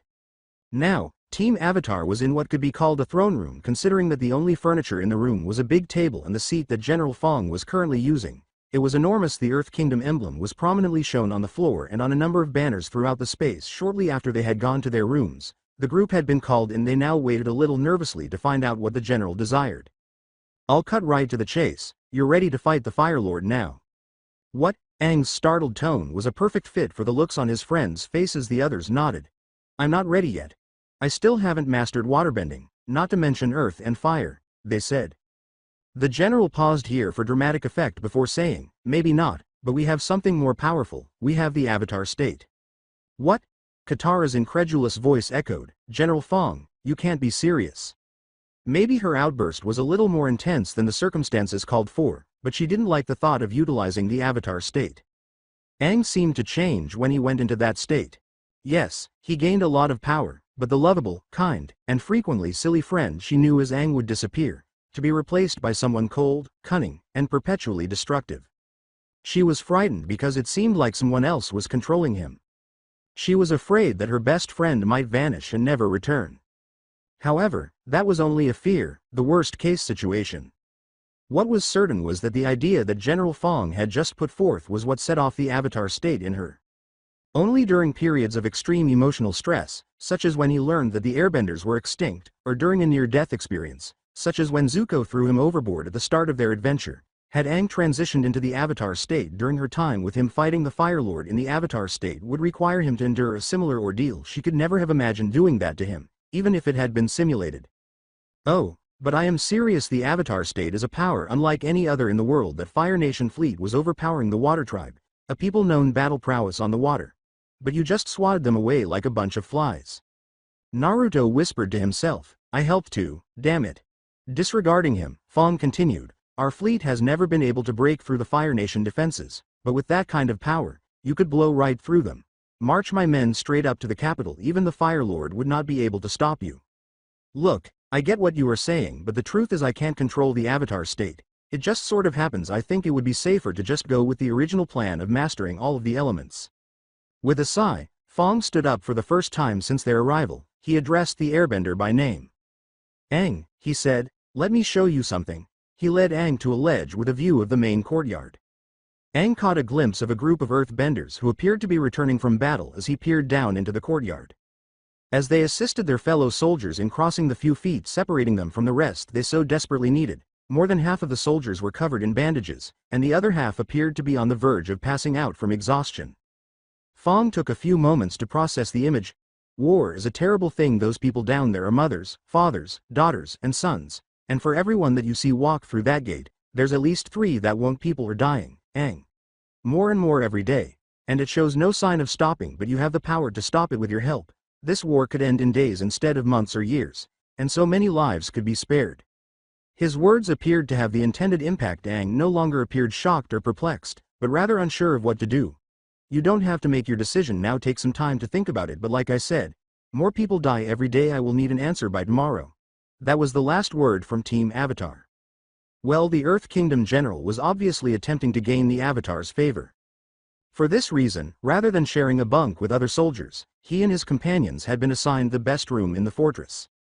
Naturally, since this was still a military installation, it was designed to be practical rather than cozy. 4 beds, securely fastened to the wall, were the only furniture in the room, save for a few posters on the wall. However, you wouldn't hear any of them grumbling. They were all accustomed to far worse. There were often many nights spent outside when traveling with the Avatar. Aang, Katara, and Sokka were able to enjoy the little things in life, like a warm shower and a soft bed, on a rare and joyous occasion. It was also true that Naruto was a shinobi. He thought himself fortunate if camping out was the worst part of a mission. Now, they were all working in stilted silence, thinking back on the day's events and unpacking for the night. Well, Katara, Aang, and Sokka were unpacking. Naruto had little to do because he hadn't planned for this brief interdimensional journey, so he was happy to just sit on his bed and think. They carried on in this manner until Aang at last decided to end the silence. So what do you guys think? About what? Sokka asked idly as he climbed into bed, eager to get some much-needed rest. You know, about this whole Avatar state thing. Should I take his offer? His sister was much more outspoken than Sokka, who merely shrugged. I don't like it. The Avatar is supposed to master all 4 elements, and I think you should stick to that. His voice sounded almost pleading as he said, but what about what General Fong said? People are dying. If I can stop that, why wouldn't I? There was a part of him that already believed Fong's plan was the best course of action, and now he was seeking someone to confirm his decision. He wasn't let down. He has a point, Katara, Sokka said from beneath his sleeping bag. As long as he defeats the Fire Lord, I don't think it matters how he does it. If we can end the war tomorrow, then I'm all for it. What about Avatar Roku?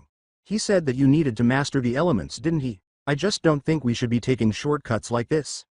Yeah, but Naruto interrupted Aang as the others looked at him in some surprise. He said, I'm with Katara on this one. It was easy to forget about Naruto in their conversations because the 3 friends had been traveling together for so long and he had entered their lives so abruptly. Katara gathered herself and smiled appreciatively at him, clearly pleased to have another rational voice in the group. What? Why? Sokka found it difficult to comprehend the blonde. He had been participating in aerial acrobatics that would have scared most men just that morning, and he had been shouting with delight. Was he now advising them to proceed cautiously and slowly? Too hypocritical? Look, Naruto said, just from what I've seen, I can tell that the Avatar state is really, really powerful, but that kind of power always comes at a price, and it's usually more than you want to pay. Katara studied the blonde for a moment. Something about the way he spoke made me think, you're speaking from experience, aren't you? Naruto gave a blink. Experience? That was one way of saying it. He considered Tsunade's meiotic regeneration and how each time she used it, her life was shortened by years. He reflected on his own skills as a Jinchuriki and how Orochimaru's curse seal almost drove its victims insane by forcing their minds to comply with the snake user's wishes. He was well aware of the harm that was done to his body each time he misused the Kyuubi's power, even though his friends were unaware of it. After all, it was his body, so how could he not? However, given the average lifespan of people in his line of work, losing a few years from the end of his life didn't seem all that horrible in comparison to the potential to kill everyone in his immediate vicinity. Experience? Yes, he did have some. However, all of those things were a bit too intimate to discuss with such new acquaintances. Perhaps something a bit less drastic. The tense and somewhat depressing atmosphere that had descended on the room caused Naruto to pause in his triad. I have this one really awesome attack. It's the strongest attack that I have, but I can't use it very often. It requires too much power and has too much kickback. If I'm not careful, I could wind up in a hospital every time I try to use it. I could give a few other examples, but they all have the same message. Power comes at a price. It wasn't like he was trying to sound so gloomy. Damn it, I'm not telling you not to do it. That's your choice, I'm just saying to be careful. He's right about one thing. Aang, Sokka responded. You're the avatar here and it's your choice, but whatever you choose, me and Katara have your back. I can't speak for Blonde over there, but you can count on us. Aang glanced around at his friends, from Katara, who was wearing her most comforting smile, to Sokka, who was giving him a big thumbs up. He then arrived at Naruto. Naruto smiled like a fox. Aang released the breath he was holding without realizing it. Hey, it's not like I know anyone else around here. I'm with you all the way. In private, he had hoped that the blonde sage would become a more permanent member of their group, and he had even considered proposing that he do so if nothing else. Aang had grown to like the blonde because he was entertaining. However, it went beyond that. Aang would rather believe that he was a good character judge, and he could see that Naruto would make a fantastic addition to their group and a devoted and strong friend. A warm smile appeared on Anja's face. Thanks guys. Sokka yawned and said, "Yeah, yeah. Warm fuzzy feelings all around. Can we get some sleep now?" Well, General Fong asked the young man in front of him in the early morning light, "So, have you made your decision?" Aang simply looked at him flatly. No silly grin, no smile, no light-hearted joke. The boy was aware that his words would have an international effect. "I'll do it. I'll master the avatar state." With a smile of approval, the general began to stand up. He moved to stand beside Aang and put a hand on the boy's shoulder, saying, "Good, very good. We'll begin right away. You've made the right choice. You'll learn to master the avatar state, lead my army through the Fire Nation's defenses, and together we will finally put an end to this war." Aang tried to believe that he truly did. Well, and so began one of the strangest, if not mildly amusing, days that any member of Team Avatar had encountered in a long time. At first, the attempts to activate the avatar state had been quite straightforward. The young avatar was only required to focus extremely hard during the initial attempt. They switched to energy drinks after that failed, and things only got worse from there as the day wore on. The group's attempts grew more bizarre as their desperation increased. Poor Aang ended up being the focus of an odd ritual by the end of the day. He was in front of an elderly, gangly-looking priest. Perhaps. He was clad in ostentatious clothing from all 4 of the countries, none of which fit. "We now combine the elements," the priest declared in an ostentatious, extravagant manner: fire, earth, water, and wind. After naming each element, the priest threw a torch, a clump of dirt, a pitcher of water, and a gust of wind into a large metal bowl. After that, he picked up the bowl and held it up above his head after saying, "Just as the avatar embodies all 4 elements, we now combine the elements into one. Now, awaken." The priest spilled the contents of the bowl onto the gullible airbender. As he and the others watched their friend get completely covered in mud, Sokka said slowly, "Mud." He made mud.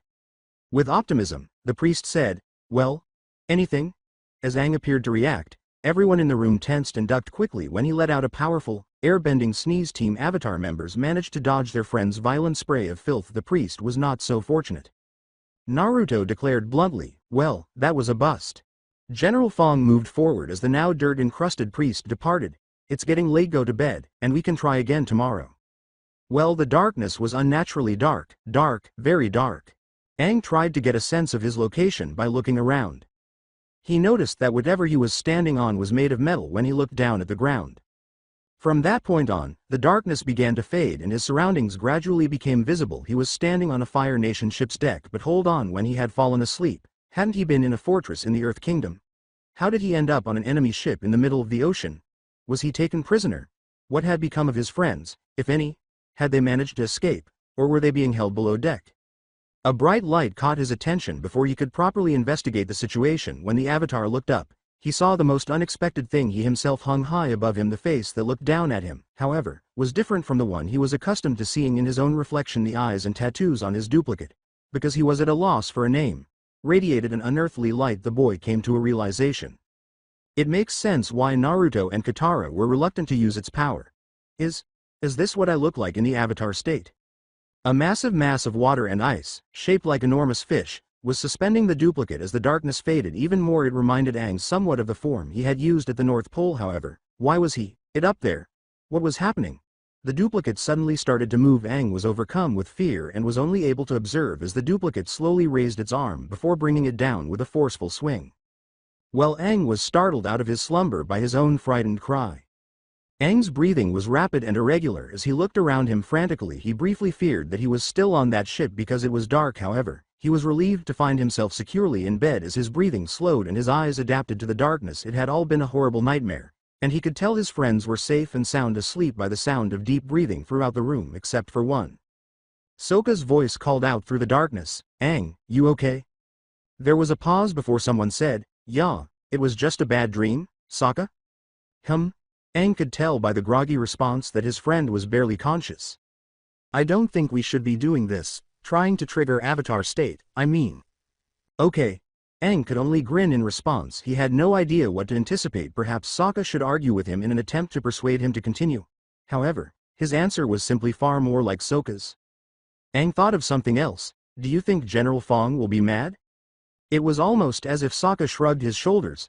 "You're the Avatar, what's he gonna do? Besides, he seems like a perfectly reasonable man. I'm sure he'll understand. Now get some sleep, would ya?" Aang smiled at the standard response once more. "Good night, Sokka." Well, Aang stood in front of Fong's throne for the third, and hopefully final, time the following morning. He still needed to become proficient in every element before the solstice. If they were dropping the Avatar state plan, this indicated that he was running out of time and that it was almost time for them to leave. Aang concluded and anxiously awaited the general's answer. "So you see, I really don't think we should be pushing the Avatar state like this. I just don't think it will work the way that you want it to." He was still concerned about Fong's reaction, even after his best friend reassured him the glare that was being sent his way was not helping. If nothing else, he wished his friends were there to support him morally, but they were still in their room, packing so that they would be able to leave as quickly as possible. Now that he considered it, did packing their bags actually require 3 people? General Fong started to stand, bringing him back to the present. "I see. I can't say that I'm not disappointed. I think that this plan has a real chance at succeeding. Are you sure there is nothing that I can do to change your mind?" Aang gave a nod. "I'm sure the Avatar state is just too dangerous to be toying around with." After another minute of staring, the general sighed in resignation. "Very well, I'm sorry, Avatar, but you leave me no choice." The next moment, Aang was thrown from the room and into the courtyard by a boulder more than twice his size. He was only able to right himself in midair and escape severe injury from the multi-story drop because of his skill at airbending in time to see General Fong enter the gap he had made in the wall. He swiftly regained his bearings and turned to face the room from which he had just been ejected. With a mixture of bewilderment and rage, Aang asked, "What are you doing?" With a face as hard and frigid as the surrounding stone, the general simply gazed down at Aang. Dozens of Earth Kingdom soldiers bolted from the tower and surrounded the Avatar as he said, "I'm sorry, Avatar. But this plan will continue, and you will enter the Avatar state. Even if I must harm you to do so." When the last man was in place, their leader gave a single, calm command. "Attack." Aang was immediately attacked by a variety of stone objects. The young airbender had to make a well-timed jump powered by airbending to avoid boulders, rock slides, and even statues that were thrown at him.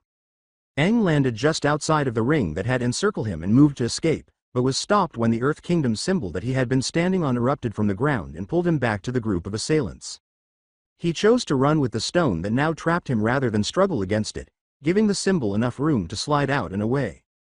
After a quick roll, he was standing up once more. He turned to face his attackers in hopes of reasoning with them, but had to quickly shelf that plan when he noticed that each of the earth benders in the courtyard had prepared a weapon in the same form as the trap he had just escaped. No one moved as Fong jumped from his perch on the tower to join his men on the ground. "Please," Aang repeated, "I don't want to fight you." With a single signal, the battle resumed. "You don't have a choice. You will fight, and either you will activate the Avatar state, or you will die. It's your choice." Aang soon found himself dodging, rolling, and twisting his body in unthinkable ways to avoid the barrage of attacks that were directed at him. When Sokka, Naruto, and Katara arrived, they discovered him in this manner. They had just completed packing their remaining supplies when they were pulled outside by the sound of combat. When they reached the main courtyard, they were startled to see their arrow-headed friend sliding between 2 stone slabs that appeared determined to crush him while performing an impressive imitation of a contortionist. It took them a moment to realize that this was more than just training and that the people they had trusted to keep them safe were now attempting to kill or crush their best friend. The next thing they knew, they were rushing to get Aang out of there. Naruto charged headfirst into battle, effortlessly pulling out ahead of the other two after pumping some chakra into his legs. It would have been almost suicide for anyone else to charge in like that, especially against superior numbers, but Naruto was a shinobi, and he had never had to worry about being outnumbered in his shinobi career. Kage Bunshin no Jutsu. Every non-ninja on the battlefield stopped fighting as the blonde's 19 copies joined the charge in a cloud of smoke. Unable to process the bizarre scene, many soldiers were forced to watch as one of the numerous copies fell upon them, and they suffered from broken bones and bruised organs as a result of their hesitation. Others, the more seasoned fighters, were able to rally in time to avert the initial assault because they had become sufficiently desensitized to the Fire Nation's attempts to capture their stronghold. Even so, they were unable to rest as the clones continued to press their attack, intent on causing as much harm as they could while they still had the upper hand. As the enemy ranks were being decimated by 20 blondes, the Water Tribe siblings had stopped running and instead stared with wide eyes and open mouths. Katara, Sokka said slowly, as though he had no idea what he was going to say. Yeah, Sokka? Katara sounded confused and disoriented, just like her brother. You see this too, right? I'm not going insane, right? I don't think so, not unless I'm going crazy too. After another moment of staring, Sokka let out a moan. Aw man. The talking frog was bad enough. Now this? Why can't we ever meet anyone normal? Am I doomed to a life of weirdos and freaks? In their hands, the two Narutos formed a glowing ball, which they then smashed through the stone barrier that one earthbender had set up for protection. When Sokka moaned once more, Katara discovered that she could actually feel sorry for her brother when she responded, though she was still unable to contain her smirk. It sure seems that way, doesn't it? Sokka was about to scold his sister for her lack of empathy when he heard a different voice. Would you guys mind helping me out? I can't beat all of these guys by myself. The siblings set aside their thoughts long enough to join the battle, remembering where they were and what they were doing. Well, Aang and General Fong were able to locate each other on the battlefield during all of this, and they started fighting after overcoming their initial shock at seeing so many Narutos. Or rather, Aang started trying to avoid getting hit while also trying to reason with the insane general, and Fong started attacking again. General Fong, please stop this, I don't want to fight you. But the man would not listen. He simply continued to attack, using all of his quick recorded earthbending maneuvers, none of which were present. Despite his best efforts, the Avatar would simply dance around his attacks while ranting about unnecessary violence, and it was beginning to grow impatient. His plan, which at first glance appeared to be so straightforward, put the Avatar in enough danger that he would be forced to transform into an Avatar. However, he had not anticipated that the boy's friends would arrive to help him or that they would be so successful. There wasn't much trouble with Sokka. He could throw a boomerang and swing a sword, but his men were much more skilled fighters than that child. Ultimately, he was merely an annoyance. But the other two. The girl was a superb fighter. She was fast, accurate, and almost elegant. Only stopping to lash out with her notorious water whip did she dance around his soldiers. The amount of damage she could cause with just a small amount of water was astounding. The chaos she could have caused with a good supply was something he didn't even want to consider. Nevertheless, he was sure she would have been defeated if she had been by herself. His men were no pushovers, and water was no match for earth. She would have been comparatively simple to apprehend or at least restrain if she had been by herself. She wasn't alone, though. There was that freak, that yellow-haired, orange-clad clone. He could not be described in any other way. It would be impossible for a normal person to casually call forth a small army of clones to aid him in battle.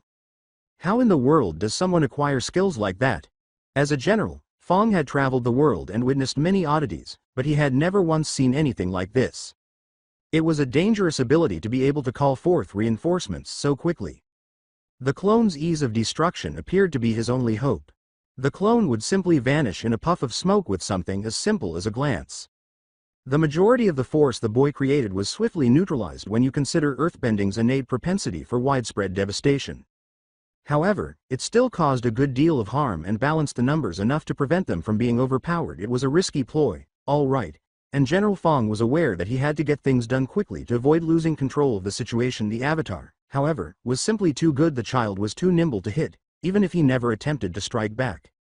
Fong briefly stopped attacking when he had an epiphany and caught a glimpse of Katara using her water to pull a soldier's feet out from under him. Perhaps he would threaten his friend's safety if he couldn't get Aang to react by doing so.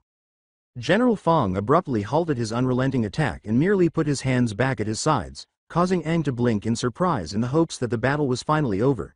Aang mimicked the gesture. His optimism was fleeting. Aang saw his glance at Katara too late, as her legs were abruptly pulled underground by an unseen force, stopping her in mid-strike. Okay, Avatar, it's evident that I can't beat you. Your friends on the other hand. Additionally, it served as a diversion for Naruto and Sokka, allowing them to be pinned down. At last the battle was over in an instant. Aang turned on the general right away. What are you doing? Leave them out of this. He twisted his hand sharply, and Katara was suddenly waist deep in the ground. You brought this on yourself. Avatar, all you had to do was enter the Avatar state, but you won't, he said. Katara cried out, Aang, help, as she attempted to break free. Please stop this, come on. Do you want her to die? Katara said after another twist that left only her head above the ground. You have the power to stop this. Avatar, just use the Avatar state, she said. Aang fell to his knees. He was pleading now, tears streaming from his eyes as he clung frantically to the earthbender's robe. Please, I'm trying, he said. General Fong simply fixed him with the same icy stare that he had applied to numerous adversaries in the past after saying, That's not good enough, I'm sorry that it had to come to this. Katara's head finally vanished beneath the ground. There was silence in the field. No cries of pain or fear were heard. Everyone froze as their brains attempted to process the terrible scene they had just seen. Everyone in the room gradually realized that they had just witnessed the execution of a sister, a friend, and an innocent young girl. They all, including the soldiers, couldn't help but wonder how it all went so wrong and consider all the things they could have done to prevent it. However, none of their ideas were as damning of themselves as the ones that were going through Aang's mind at the moment. No, why is this happening? I just wanted to be able to end the war more quickly. I just needed some more power. Naruto's previous night's words flashed through his mind as though called forth by magic. Flashback. Look, just from what I've seen, I can tell that the Avatar state is really, really powerful, but that kind of power always comes at a price, and it's usually more than you want to pay. Flashback. Was this the cost of his authority? If a friend wanted to use the Avatar state, would he have to die every time? Was he truly prepared to give them up in order to avoid having to learn the elements? No. No. The hurricane force winds that suddenly erupted from the airbender knocked back everyone within 10 feet of Aang. Fong was the only one who managed to maintain his position by using some last-minute earthbending to anchor his feet. He shielded his eyes with his robes as he watched the storm condense into a massive cyclone, from which the Avatar emerged, its eyes glowing with the power of the Avatar state. Avatar Aang, called General Fong. He thought it was safe to proceed when he saw Aang look down at him. Your friend is safe. Look, he stomped, and Katara was swiftly dropped back to the surface, gasping for air but otherwise unharmed. See? It was all a trick to get you to use the Avatar state, and it worked? Aang didn't seem to comprehend. Without blinking, he simply kept his gaze fixed on the Earth Kingdom general. Then, in a violent and abrupt movement, he crashed back to the ground. The column of wind that had been holding him up spread outward as he descended, destroying everything in its path before collapsing back in on itself to encircle the Avatar in a protective dome as the crowd waited for the next attack. Time seemed to slow to a crawl. However, it never materialized. Completely encircled by gale force winds, the Avatar remained still and did not move after what seemed like an eternity. The winds finally subsided and the glowing left Aang's body. As soon as it was safe, Katara attacked him, followed closely by Sokka and Naruto. Katara sat down and gently pulled Aang's head onto her lap. Forgetting the dozens of dangerous warriors that still surrounded them, Aang returned to the waking world by slowly opening his eyes. His eyes were filled with regret and relief as he gazed at Katara. Exhausted both mentally and physically, he muttered, Thank goodness. I thought that he had killed you. I'm sorry. You were right about the Avatar state. Katara was about to reassure her friend that it wasn't entirely his fault when a loud, almost uncontrollable laugh broke out behind her. The power-mad general rubbed his beard thoughtfully and said, Huh? Are you joking? That was perfect. Now, if we could just find a way to control it? Even his own men gave him a disapproving glance. However, Aang was the one who articulated their ideas. You're crazy. The general went on his tirade, saying, We're so close now. The dull end of a kunai, whose owner gazed at the now dead man with a heavy twitch of his eyebrow, finally silenced him. That demonstration settled it. With the power of the Avatar, no one will. Despite his annoyed expression, Naruto said, I'm sorry. With unexpected composure, he only got understanding nods when he said, I just couldn't listen to that anymore. As he and his sister helped Aang stand up and started to walk in Appa's direction, Sokka said, Right, I think we've overstayed our welcome. It's time for us to go. A very reluctant soldier, a lowly private who was currently the highest-ranking man still alive and thus the man in charge, approached the group as they were mounting Appa and making their last preparations to leave. If you would like, we could still give you that escort to Amashu. The deranged general, now bound and being carried off the field, presumably for a thorough psychological assessment, was the last thing Sokka saw after the soldier and his battered and beaten comrades and the severely damaged fortress. No, I think we're good. Naruto had had some of his most restful days in a long time during the past few days. Aang was fairly certain that he could quickly become proficient in earthbending despite the time constraint, especially with the help of his longtime friend Bumi. They traveled at a leisurely pace, which demonstrated their confidence every day. The group would stroll toward Omashu. Pausing often to eat, work out, and unwind, they would spend time getting to know one another while enjoying a hot meal over a campfire at night. For a while, they would forget about the war raging all around them and spend hours simply exchanging tales and reenacting past adventures. If it weren't for a few annoyances, it would have been paradise. The first and most obvious problem was that Aang seemed determined to put some distance between them. Nothing was immediately apparent. Naruto actually didn't think anyone else in the group understood what was going on. Aang appeared to be acting in the same courteous and amiable manner as usual. Only someone who knew what to look for would notice the small details, though Naruto was aware that Naruto was more than capable of identifying someone who was attempting to distance themselves from another person because of his ostracized upbringing, his everyday life as a ninja, and the years he had spent with Konoha's greatest spy master. Aang's tone was the strongest clue during their 3-year journey. Jiraiya taught him how to read the subtle vocal inflections that conveyed the speaker's emotions. Someone like Aang, who lacked the training and the will to appropriately conceal his emotions, might as well have been an open book, but he never really got very good at it and could still be tricked by another ninja. His voice was light and unguarded when he spoke to Katara or Sokka. It discussed the nearly familial connection that could only be created through the most trying circumstances. However, his tone abruptly changed to one of wariness rather than hatred or malice when he addressed Naruto. This wouldn't be that odd normally. After all, they hadn't been acquainted for very long.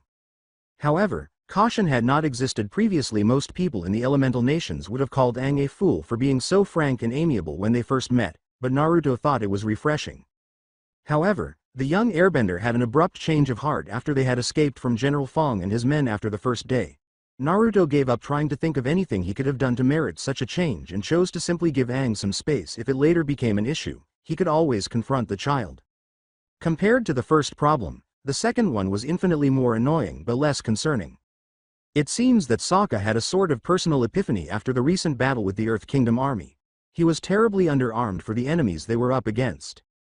Normally, Naruto was all about training and bettering himself, but the battle had also given the ponytailed teen another shocking realization. Naruto, who was unquestionably not a bender, had defeated more than a dozen skilled earthbending soldiers on his own. He was strong, to put it briefly. Thus, when Sokka made the decision to strengthen herself, well, for the last time, Sokka, I'm not going to teach you any jutsu. Naruto uttered a quiet cry.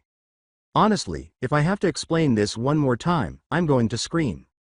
Ah, but why not? You said that everyone has chakra, right? So, then anyone should be able to use those jutsu things. Naruto moaned in his head. That's it, I'm gonna scream. He let out a frustrated sigh on the outside. For the millionth time. Yes, everyone has chakra, but most people don't have a lot of it. We train for years to make our chakra networks strong enough to handle the jutsu that we perform. If you tried one now, you'd, I don't know, explode or something. Why didn't I pay more attention in the academy? When his tirade appeared to put an end to Sokka's most recent attempt to learn jutsu, Naruto nearly grinned, but he recoiled when he saw his friend's dejected expression. It brought back memories of his early genin days. He had a strong desire to learn and develop. He recalled the painful letdown each time Kakashi refused to impart any knowledge to Team 7, forcing them to practice drills and spar instead. Afterwards, he came to understand that his teacher was simply waiting for the team to grow up enough to manage the authority they were requesting. He was famous for knowing 1,000 different techniques, and if he had applied them carelessly, any one of them could have killed them. That much was clear from Sasuke. However, the team had come to believe that Kakashi was just lazy and had even considered resenting the Cyclops for it because he had never bothered to give an explanation. He didn't want his new friends to start feeling the same way about him. He sighed once more. Look, I can't teach any ninjutsu, but maybe I can teach some taijutsu. Sokka was able to simultaneously look shocked, thrilled, and perplexed. Great, what's taijutsu? He pulled a kunai out of his pouch and twirled it in his hand a few times before saying, hand-to-hand combat, and I could probably teach you how to use a kunai while I'm at it. They're one of the great staples of the shinobi world. I know that they've saved my life more than a few times. Sokka was bouncing off the proverbial walls now. If he had been excited before, even though he was not going to learn how to create copies of himself or smash boulders with glowing balls of energy, he had managed to find a teacher. And from a different planet. How many people are capable of saying that? Certainly, things were improving. But not now. Well, while it lasted, it was pleasant. What? Why not? I'm ready. In an attempt to lessen the impact, he had joked, we need to get Aang to Omashu. Remember the whole saving the world thing? You talk about it all the time? Aang put a comforting hand on his friend's shoulder after noticing the disappointed expression on his face. Look, we're almost there and it's going to some time for me to master earthbending, so you'll have plenty of time to train. Besides, Naruto hurried on, we'll need some supplies. And I need time to actually think of some training to do.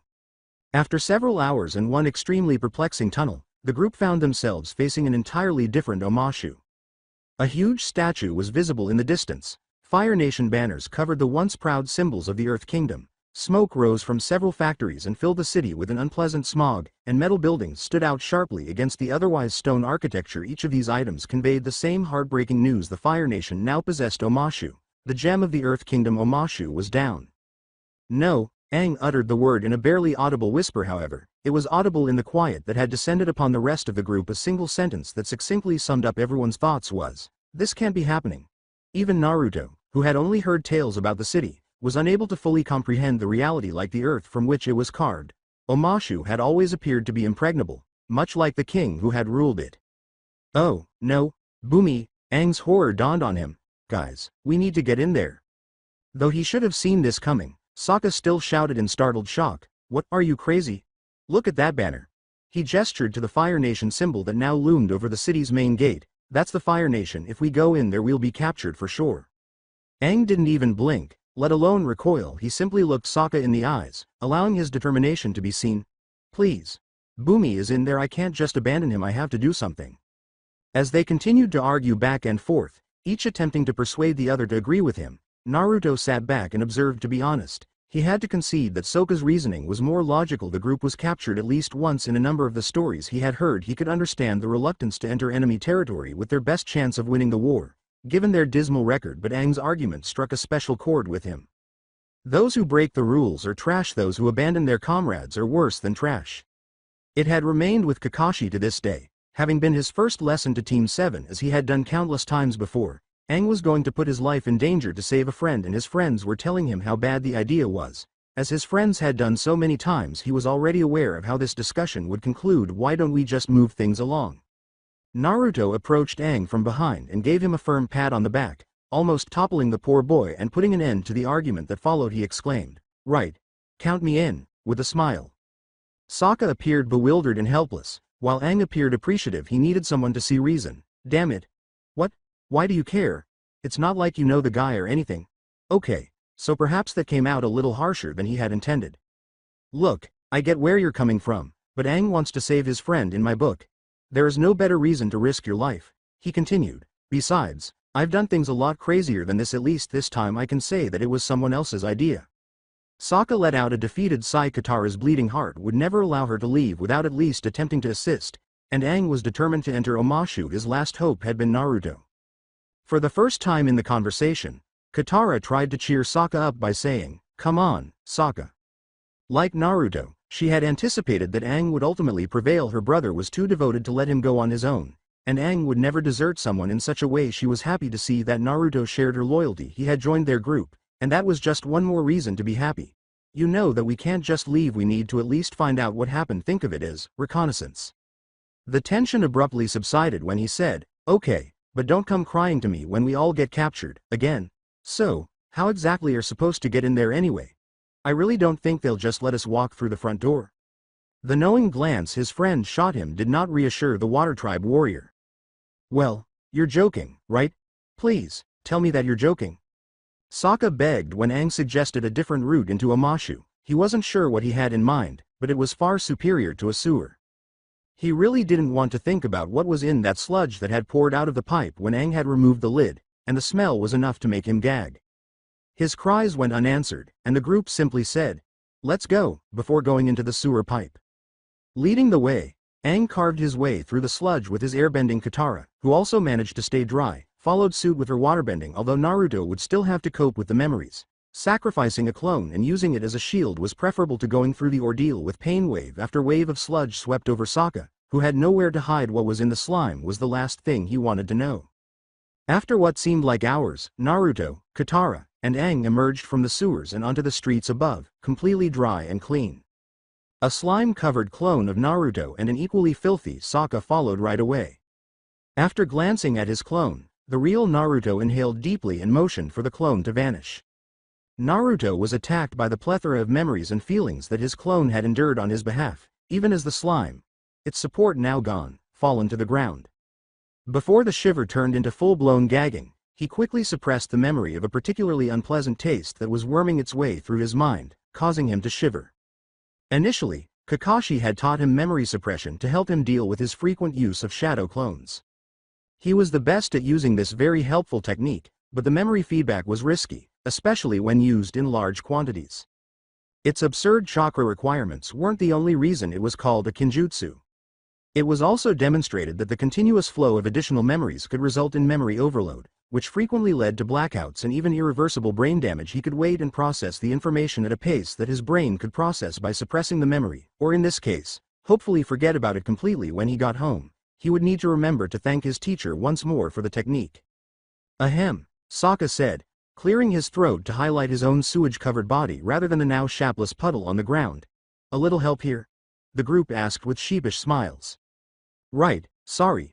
After saying that, Katara immediately sprayed her brother's head with water from a nearby barrel, soaking him to the bone and cleaning him at the same time, both of which she thought were desirable results. He didn't stay that way long, though, because Aang came right after him with a burst of air that knocked him into a heap of trash and dried him out.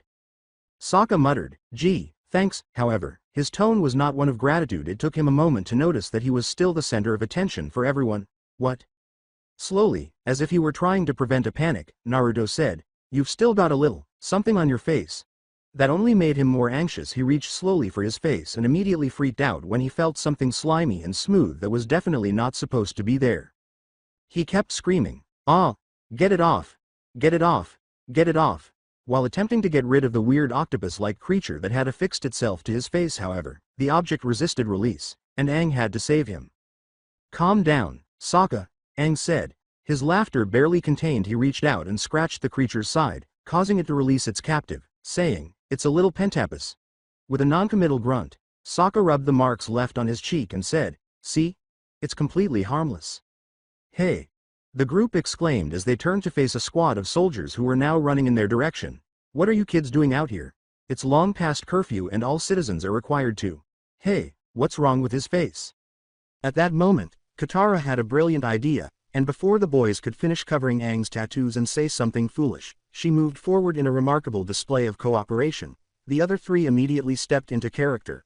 "Sorry, sir, but my brother is very sick. We were just trying to get him home." While Naruto and Aang moved to support their sick comrade, Sokka started to moan and groan, behaving very much like the sick patient his sister had claimed him to be. One guard said, "Oh, what's he sick with?" Despite his lack of conviction, he moved a few steps away from the boy who was allegedly afflicted. "Sick with? He's sick with pentapox," Katara yelled, raising her voice slightly above Sokka's impersonation. "You really shouldn't get too close. It's very contagious." "Oh, I'm dying. And deadly." The patrol as a whole had now retreated a few feet and was gradually extending that distance. One guard abruptly said, "Wait, I think I've heard of pentapox before." Another said, "Didn't you have a cousin that had it?" The patrol was now obviously terrified and appeared prepared to flee at any time. "Yeah, he died from it, I think." All they needed was one final shove. Pretending to trip over some loose debris, Sokka leapt forward, grabbed hold of the nearest guard, and added a few coughs for good measure. "It worked. Please, help me. I think I'm going to die." After forcing the sick teen off of him and running like a man possessed, the guard Sokka was clinging to began screaming, and the rest of the patrol followed, all of them shouting about plagues and sick kids. Another minute passed before the voices subsided. The group could be certain they were safe, and Naruto could let himself burst out laughing. As they say, it was true. A good practical joke is the best. The group immediately went out to search the city for their friend or anyone with information about what was going on after Naruto regained his composure. But after searching in vain for several hours, they were starting to give up. They were about to talk about finding a place to hide out, Aang's idea, or getting out, Sokka's idea, when they noticed a movement. A small family, consisting of a husband, wife, teenage daughter, and baby boy, was visible traveling toward an unidentified location on the streets below. They were identified as Fire Nation natives by the color of their clothing given their armed escort. They were probably a member of a noble family who had been dispatched to guard the recently conquered area. As the men who had just hurled a boulder in their direction made clear, it would be a position of both great honor and great risk. In an attempt to shove the family aside, Naruto instinctively started applying chakra to his legs and feet. However, it became clear that he would not arrive in time as he approached. The rock was just going too fast. The only warning he received was the sound of rushing water before the boulder was easily blown off course by a blast of air. If he hadn't realized he was traveling too quickly to stop and would now be crashing head-on into a prominent family from an enemy country for no apparent reason, he would have thanked the airbender who was undoubtedly responsible for the timely assistance, and he crashed straight into the family's teenage daughter. Naruto pushed himself up and moaned, "Ow, why did the ground feel so soft?" It was strange. His attention was drawn to the girl by a flat voice that said, "You should probably get off now." Her face was equally flat, though there was a faint blush. It took him a moment to realize that the girl was staring down at something instead of at him. He followed her gaze and discovered that the young woman's assets were in his hand. He literally leapt off his cushion and humbly pleaded for mercy, invoking years of experience with the semi-homicidal women of Konoha. With his eyes closed, Naruto yelled, "Please, don't kill me. It was an accident, I swear," while gesturing with his hands as though to fend off an imaginary attack. When he was pain-free, he became calm enough to recall his location and partially opened his eyes before closing them once more. They were all around him with his eyes closed. He called out, "Hey guys, a little help here?" No answer. He opened his eyes again and turned slowly so as not to frighten the guards into action, to where he had last seen his friends when he noticed that they had all vanished. They flew wide open this time, nearly bulging. He gestured to the vacant area with an accusing finger. They left me." The young wise man turned to face a furious-looking father and said, "Ahem, you have a lot of explaining to do, young man." Naruto scratched the back of his neck and laughed uneasily. He. The man asked in a very serious tone, "Just what do you think you were doing touching my mai like that?" Naruto had to fight to remain upright in his disbelief. Was that the matter that worried him? Not the assassination attempt. Not why a purported civilian was out past curfew. The groping his daughter had endured worried him more, really. One of the numerous spears aimed at him prodded him to respond to the query. "Well, you see, it's a funny story. Actually, look at that," he exclaimed, gesturing in an arbitrary direction. To see what was so fascinating, everyone turned. When they turned around and discovered that their prisoner had vanished, they realized how foolish they had been. Mai's response to the unasked question was, "He ran away." A second went by, then one more, and then one more. After him, well, another armed guard, wearing the colors of the Earth Kingdom, was escorting Aang, Sokka, and Katara just beneath the stone streets of Omashu. Katara said, clearly worried, "We shouldn't have left Naruto like that." Sokka said, "I told you that we'd caught." He was standing next to his sister. Katara just gave him her best glare. Instead of responding, he held up his hands in submission. The alarms and muffled cries of men rained down from above as soon as he finished saying, "Calm down. You remember those stories he told us? If anyone can get away, it's him." Sokka gave a shrug. "See? I'm sure he's fine." Well, oh man, oh man, oh man. Despite sounding terrified as he ran from rooftop to rooftop and back alley to back alley, Naruto's smile conveyed a different message. He was actually having the time of his life. Running from the guards and playing practical jokes made it feel like a kid again. All he needed now was some paint to finish the experience. He paused at a flicker at the periphery of his vision. He moved closer to the source and smiled broadly, saying, "No, it couldn't be. Life is good." Well, after a few hours and multiple paint traps, Naruto was reasonably certain that his assailants had vanished. He was now standing on the roof of the tallest structure he could locate, arms folded. After enjoying himself, he needed to locate his friends once more and leave while they could still do so. He was currently sorting through the many chakra signatures to identify the ones he recognized as his friends after drawing in just enough nature chakra to enter sage mode. He discovered them leading a crowd of people heading for the city's outer gates, and it appeared that no one would stop them as soon as they got too close. Any signature that wasn't part of the mob actually started to move away. Strange, huh? Dismissing the strangeness as just another of the group's ingenious schemes that they seemed to love. At the very edge of his senses, he spotted another signature just as he was ready to leave sage mode and join them. It was deep underground and farther into the city. To gain a better understanding of this new signature, he focused on it. He scowled a little. The energy was enormous, easily cage level, and it displayed the ruggedness that he was rapidly learning to identify with earthbenders. Therefore, it was either King Bumi who was captured or a very strong traitor. Both were worthy of inquiry, but he couldn't possibly reach the signing and return in time to depart with the others. He squinted his eyes and scratched his chin, thinking, After making up his mind, he created a clone and let sage mode end before taking off in the direction where he had last sensed the mystery chakra signature. He sent the clone in the direction of his friends. Well, after some time, Naruto managed to locate what he was certain was the imprisoned king's holding cell.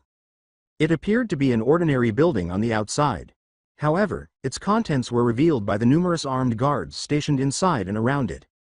He had counted at least 30 soldiers during the time he had been observing it, and he had no idea how many more were waiting inside. It would probably take a small platoon to capture whatever, or whoever, was inside, especially with that and the numerous traps that were undoubtedly laced throughout. He was a shinobi, though there were no shinobi in this world. In order to avoid being alert for a henge, additionally, he studied under the best spy master Konoha had ever produced. Naruto, now dressed as a stereotypical Fire Nation soldier, said, "Good morning," to the man standing watch at the front door. Naruto had to suppress a chuckle when the man returned the greeting with a hint of drowsiness. It appeared that all guards eventually grow bored at work. Regardless of the universe they're in, you could get away with almost anything if you looked and behaved like an official. As he made his way through the numerous hallways and stairways that led to his target, Naruto tried his best to appear unaffected, but he became more conscious of the enemies that were all around him. He was aware that the makeshift prison escape was getting harder and harder with each step he took. He had never before allowed that to deter him, though. When he eventually found the actual cell, he was relieved. It was identified by the 2 sentries on duty and what appeared to be the heaviest metal door he had ever seen. Even without Sage Mode, he was able to sense the chakra signature on the opposite side, which only served to highlight the warrior's power. Yes, he had to get this done fast before a patrol showed up. Naruto swiftly advanced at a speed that shinobi were notorious for, slamming each guard against the wall and rendering them instantly unconscious after a single hand seal. 4 clones appeared. The real guards were dragged away to be bound and locked in a nearby closet, while 2 of the clones created another seal to mimic the appearance of the now incapacitated guards. The real Naruto was then free to carefully open the door and enter the cell. A legendary figure among earthbenders worldwide, King Bumi was a formidable warrior. In the midst of a horrific war, he was a beloved king who had guided his subjects to prosperity and peace. He was bored, too. He was extremely, horribly, excruciatingly bored. What was a man to do, after all, when he was confined in a metal box and could only move his head? Undoubtedly, he had found some satisfaction in perplexing the unfortunate individuals tasked with keeping an eye on him. However, they had only lasted a few minutes before giving up and leaving the cell, where they were meant to remain, to just outside the door to avoid his insane ramblings. Their words, not his. He had thus conversed with the rats. They had lasted a full day before they too fled, and they had been far more resilient than the guards after that. He had counted the cracks on the floor, ceiling, and floor once more, and now he was just incredibly bored. Just as he was about to begin counting the cracks once more to ensure that none had appeared or vanished while he was not looking, he heard 2 heavy thuds echo through the space. A teenage boy with blonde hair was able to enter after a few seconds of the door slowly opening just enough. He spoke up to get the boy's attention because at first he didn't seem to notice him. He concluded with his trademark wild laugh, saying, "Hello there, young man. Come in. Come in. I don't get a lot of visitors. I'd shake your hand, but I'm a little tied up at the moment. Get it? Ha ha ha ha." Indeed, he had a patent on it. Making fun of people, especially young people, was a lot of fun. The boy simply gazed at him, his expression odd. Well, a different strategy. Few could tolerate this level of randomness for very long. Did you know that there are exactly 87 cracks in this room? Seeing how long the newcomer can last would be entertaining. When Naruto entered the dank, dark room, he wasn't sure what to think. How terrified must you be of a man to let him only move his head? Not to mention the old man himself. The man seemed awfully cheerful for someone in his position. He was just as odd as Aang had described him to be. Naruto just shrugged. Most of his friends were just as odd. He remembered Ino saying something about it once. According to the Mindwalker, the life of a ninja, especially the stronger ones, was so stressful that they would often go partially insane, often fixating on a single object or activity, to relieve some stress and prevent a total breakdown. Kakashi had his perverted book. Tsunade had her drinking and gambling. Even Kurenai, seemingly the most normal of the Junin sensei, was well known and feared for spending her free time creating new genjutsu to torture any perverts she could get her hands on. All of this came to light at an intervention for his ramen addiction. Still, if he could put up with Lee's youth-obsessed ranting, he was fairly certain he could deal with one crazy old man. "Your King Bumi the First, take it?" The smile left Bumi's face so quickly, Naruto had to wonder if it had been there at all. "Yes, that's me now. If wouldn't too much trouble, would you mind telling me your name? And then maybe you can tell me why you felt the need to knock out the guards before coming in here." All signs of the jovial mad genius were gone. And in his place was the man who could level a mountain, fight an army to a standstill, and whose home was currently occupied by the enemy. Naruto instinctively straightened his back as he answered, "My name is Uzumaki Naruto. I'm a friend of Aang's and I've come to get you out of here." Bumi stared at him for several long seconds before he relaxed back into his usual goofy persona. "Nope." Naruto gave a blink. "No what? Did Bumi not believe him?" "Nope, I'm not leaving." Naruto had to restrain himself from screaming. "What, why not?"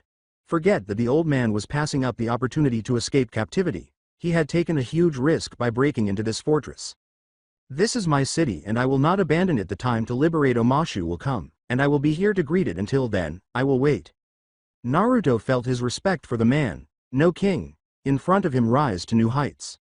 Strong, loyal, and wise, King Bumi was a rare quality of leader, and Naruto could easily picture himself calling him Hokage. His thoughts were interrupted when he felt a sudden influx of memories. So the clone he had sent with the others had finally popped. He closed his eyes as he sorted through the memories. They knew he had gone to look for Bumi. Standard lectures about being responsible, blah blah blah. What was this? It looks like you might be getting released whether you like it or not.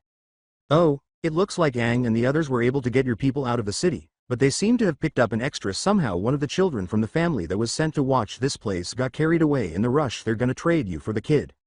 Oh, Bumi didn't seem to be too shocked by the news. He seemed underwhelmed. Really? It won't work. That's the setup for a double cross. If I've ever seen one, they'll use me as bait to draw them in and then take back the kid and capture the avatar all at once. Bumi said all this very casually, as if he were discussing the weather, but Naruto had to admit that it would be a very bad guy thing to do. "Well then," Naruto grinned, "we'll just have to make sure that they fail." King Bumi returned the smile. "I knew that there was something I liked about you." A minute passed. Want to count the cracks on the floor? The next morning found Sokka, Katara, and Aang standing at the base of the Fire Lord statue. Infant in hand, this location had been agreed upon by both parties as the best location for the trade-off. Being inside the city meant that the resistance would be hard-pressed and downright foolish to try and set up an ambush. The increased elevation meant that Team Avatar could make a clean getaway via flying bison. One side was given security while the other was given escape. "Do you think Naruto is okay?" Ever since they had discovered that the Naruto that had joined them at the city gates had not, in fact, been the Naruto, she had been fretting non-stop. "He said that he'd be fine, right?" Sokka said to reassure himself just as much as his sister. "I'd be more concerned about whether or not these guys show up." "They'll come," Aang said. "They have to." As if summoned, the figures of 3 girls appeared over the horizon. The first they recognized as a member of the family that they had saved from assassination. The other 2 teens, however, were unrecognizable. One wore perpetual smile and a bright red, almost pink, outfit that showed off her toned stomach. The other, though she wore more conservative clothes, apparently had much more expensive tastes and seemed to be made of only the finest materials, and her grin carried an unsettling, predatory feeling to it. She must have been the leader, as she was the one to step forward and begin speaking. "You have the child?" Katara nodded stiffly and slowly pulled a bundle of cloth from behind her back. The happy and healthy face of the kidnapped 2-year-old was visible when the corner was pulled back. Aang moved forward 1 step. "Here he is now. Where's Bumi?" Raising a mocking eyebrow, he merely gestured to the location where King Bumi was being lowered by crane while still in his metal box. The others exclaimed, "Hello, everybody." With a drop of sweat, someone was feeling upbeat for a brief moment. It appeared as though everything would truly end amicably as the crane kept lowering its cargo. They ought to have been more aware. The girl signaled the crane to stop just before it touched the ground by raising a hand and saying, "Wait just 1 minute. A thought just occurred to me. Here." She glanced at Mai. "We're trading a 2-year-old brat for a king. A very powerful king. That doesn't really seem fair, does it, Mai?" The taller girl considered the choice for a long time, glancing between their captive and her younger brother. Suddenly, King Bumi was being raised back into the air. "You're right. Princess Azula, the deal's off." Stunned, the group sat. She sacrificed her own baby brother to keep one prisoner, but was she really that callous? The first person to return to himself was Aang. When he realized how serious the situation was, his eyes grew wide. "No, Bumi," he exclaimed as he tried to save his friend, but Azula was in front of him before he could take 2 steps, her fist pulled back and covered in blue flames. Aang tried to avoid the fire princess by rolling and ducking, but she refused to let him. Azula was on top of him once more before he could complete the roll, this time with an axe kick that was infused with fire. In order to avoid the blow and gain enough time to stand, Aang had to roll to the side. He observed his friend's current circumstances as he did so. Sokka was busy sidestepping the tallest girl's rather lethal aim. Katara appeared to be ignoring one of her arms as she battled the assault squad's tiniest and happiest member. But he had to dodge another blast of fire from his own enemy before he could determine the extent of her wound. The airbender was forced to backpedal in an effort to maintain his footing as Azula pushed her advantage and launched a flurry of punches and kicks, each of which was deflected by his staff. When Aang finally used a blast of wind to push Azula back, his back was literally against a wall. Azula said, grinning superiorly, "Not bad though, I expected more from the Avatar." Aang's gaze expanded. He continued to cover his markings with the cloth. How, then, did she find out? Azula couldn't help but roll her eyes as she guessed pretty well what he was thinking. Why else would they send a 12-year-old to a risky hostage exchange? And then there was that stunt you pulled saving Mai's family from the boulder. Tell me, just how many airbenders do you think are left in the world?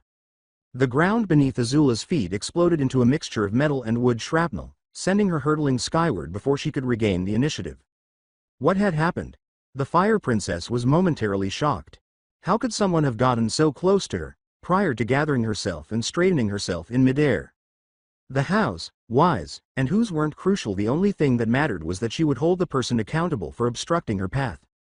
She would then ensure that he was never allowed to do it again. Her attacker screamed, Rasengan, above her as she fell back to earth, and she saw a flash of color as the figure continued until it caught Bumi's container and quickly cut it down. King Bumi landed first because he was the heavier object, and the force of the blow nearly broke him through the scaffolding. With his kunai in hand and his eyes fixed on his opponent, Naruto effortlessly landed on top of him. The fight essentially came to a halt as Azula took a moment to thoroughly inspect her most recent opponent, and the other combatants used the opportunity to withdraw to their respective sides. Azula tapped her chin thoughtfully and said, blonde hair, red coat, whisker marks, and a large scroll on his back. I'd say that we just found that sun spirit we were looking for. Wouldn't you agree, girls?" The two girls immediately nodded. Few people could fit such an absurd description. "I thought so. Father has taken quite the interest in you, though. You are missing the strange eyes that we were told about. What happened?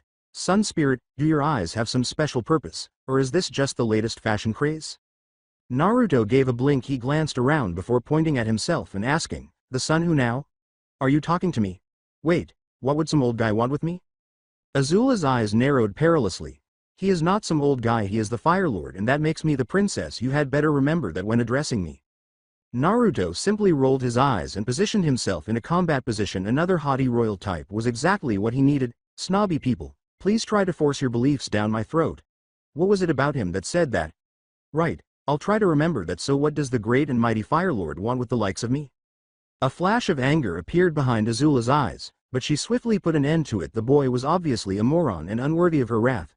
"Well, it seems that after your intervention at the North Pole, several rumors started to spread. The biggest one being of a blonde-haired, whisker-marked man with supernatural powers." Supernatural powers? Naruto was officially perplexed. What on earth was she discussing? Yes, a different universe. You know, like walking on water, or smashing ships with glowing balls of energy, that kind of thing. No ninjas.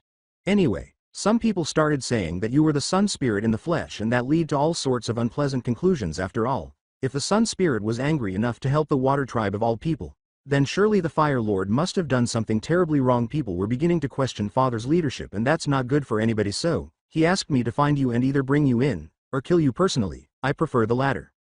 So basically, your dad is upset because I'm damaging his reputation, Naruto deadpanned. Basically now, are you going to come peacefully? Or do I have to rip off your arms and legs first? Naruto responded by drawing another kunai. Guys, he said to his pals, get Bumi and get out of here. I'll hold them off. What? Exclaimed Katara in disbelief. You can't be serious, Naruto. We were barely holding our own with the three of us. You couldn't possibly beat them all alone. Despite not taking his eyes off his opponent, Naruto responded, I don't have to beat them. I just need to hold them off long enough for you to get away. Besides, he said with a smile as 5 more Narutos appeared all around him. Who said I was gonna be alone? He asked.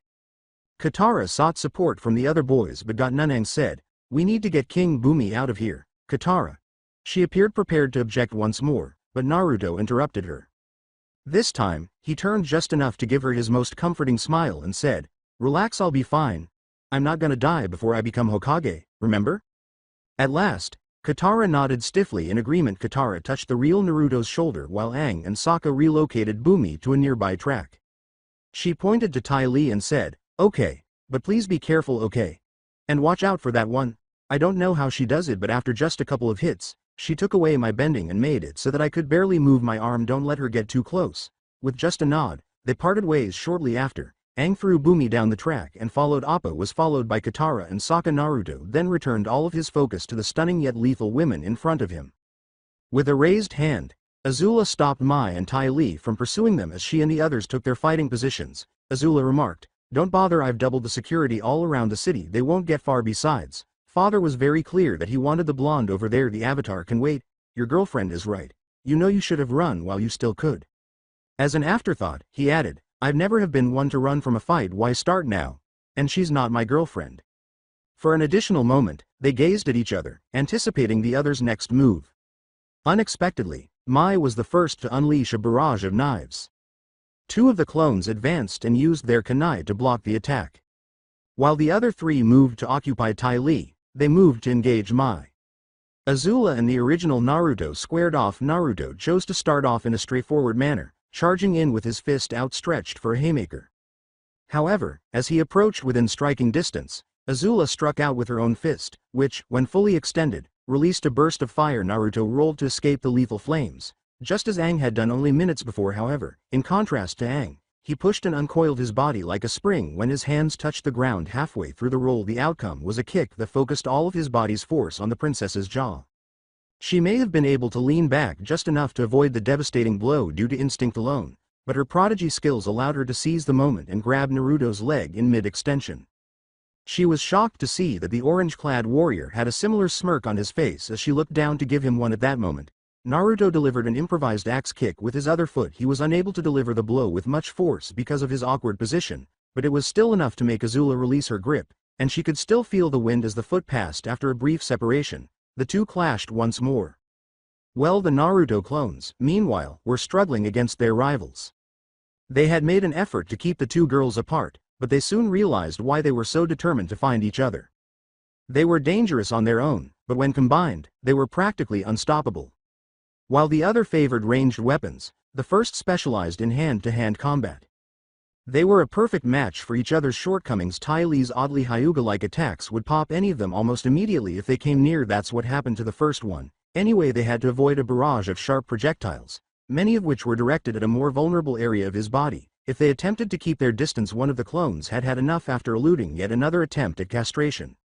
"What the hell is your problem, lady?" He was aware that the harm would not last forever because he was a clone, but it was the general idea. Mai simply gave him a heated glare while narrowing her eyes.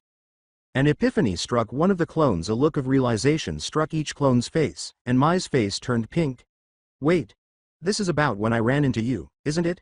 Ty Lee simply looked perplexed. "Is that why you've been acting so strangely? Because he ran into you?"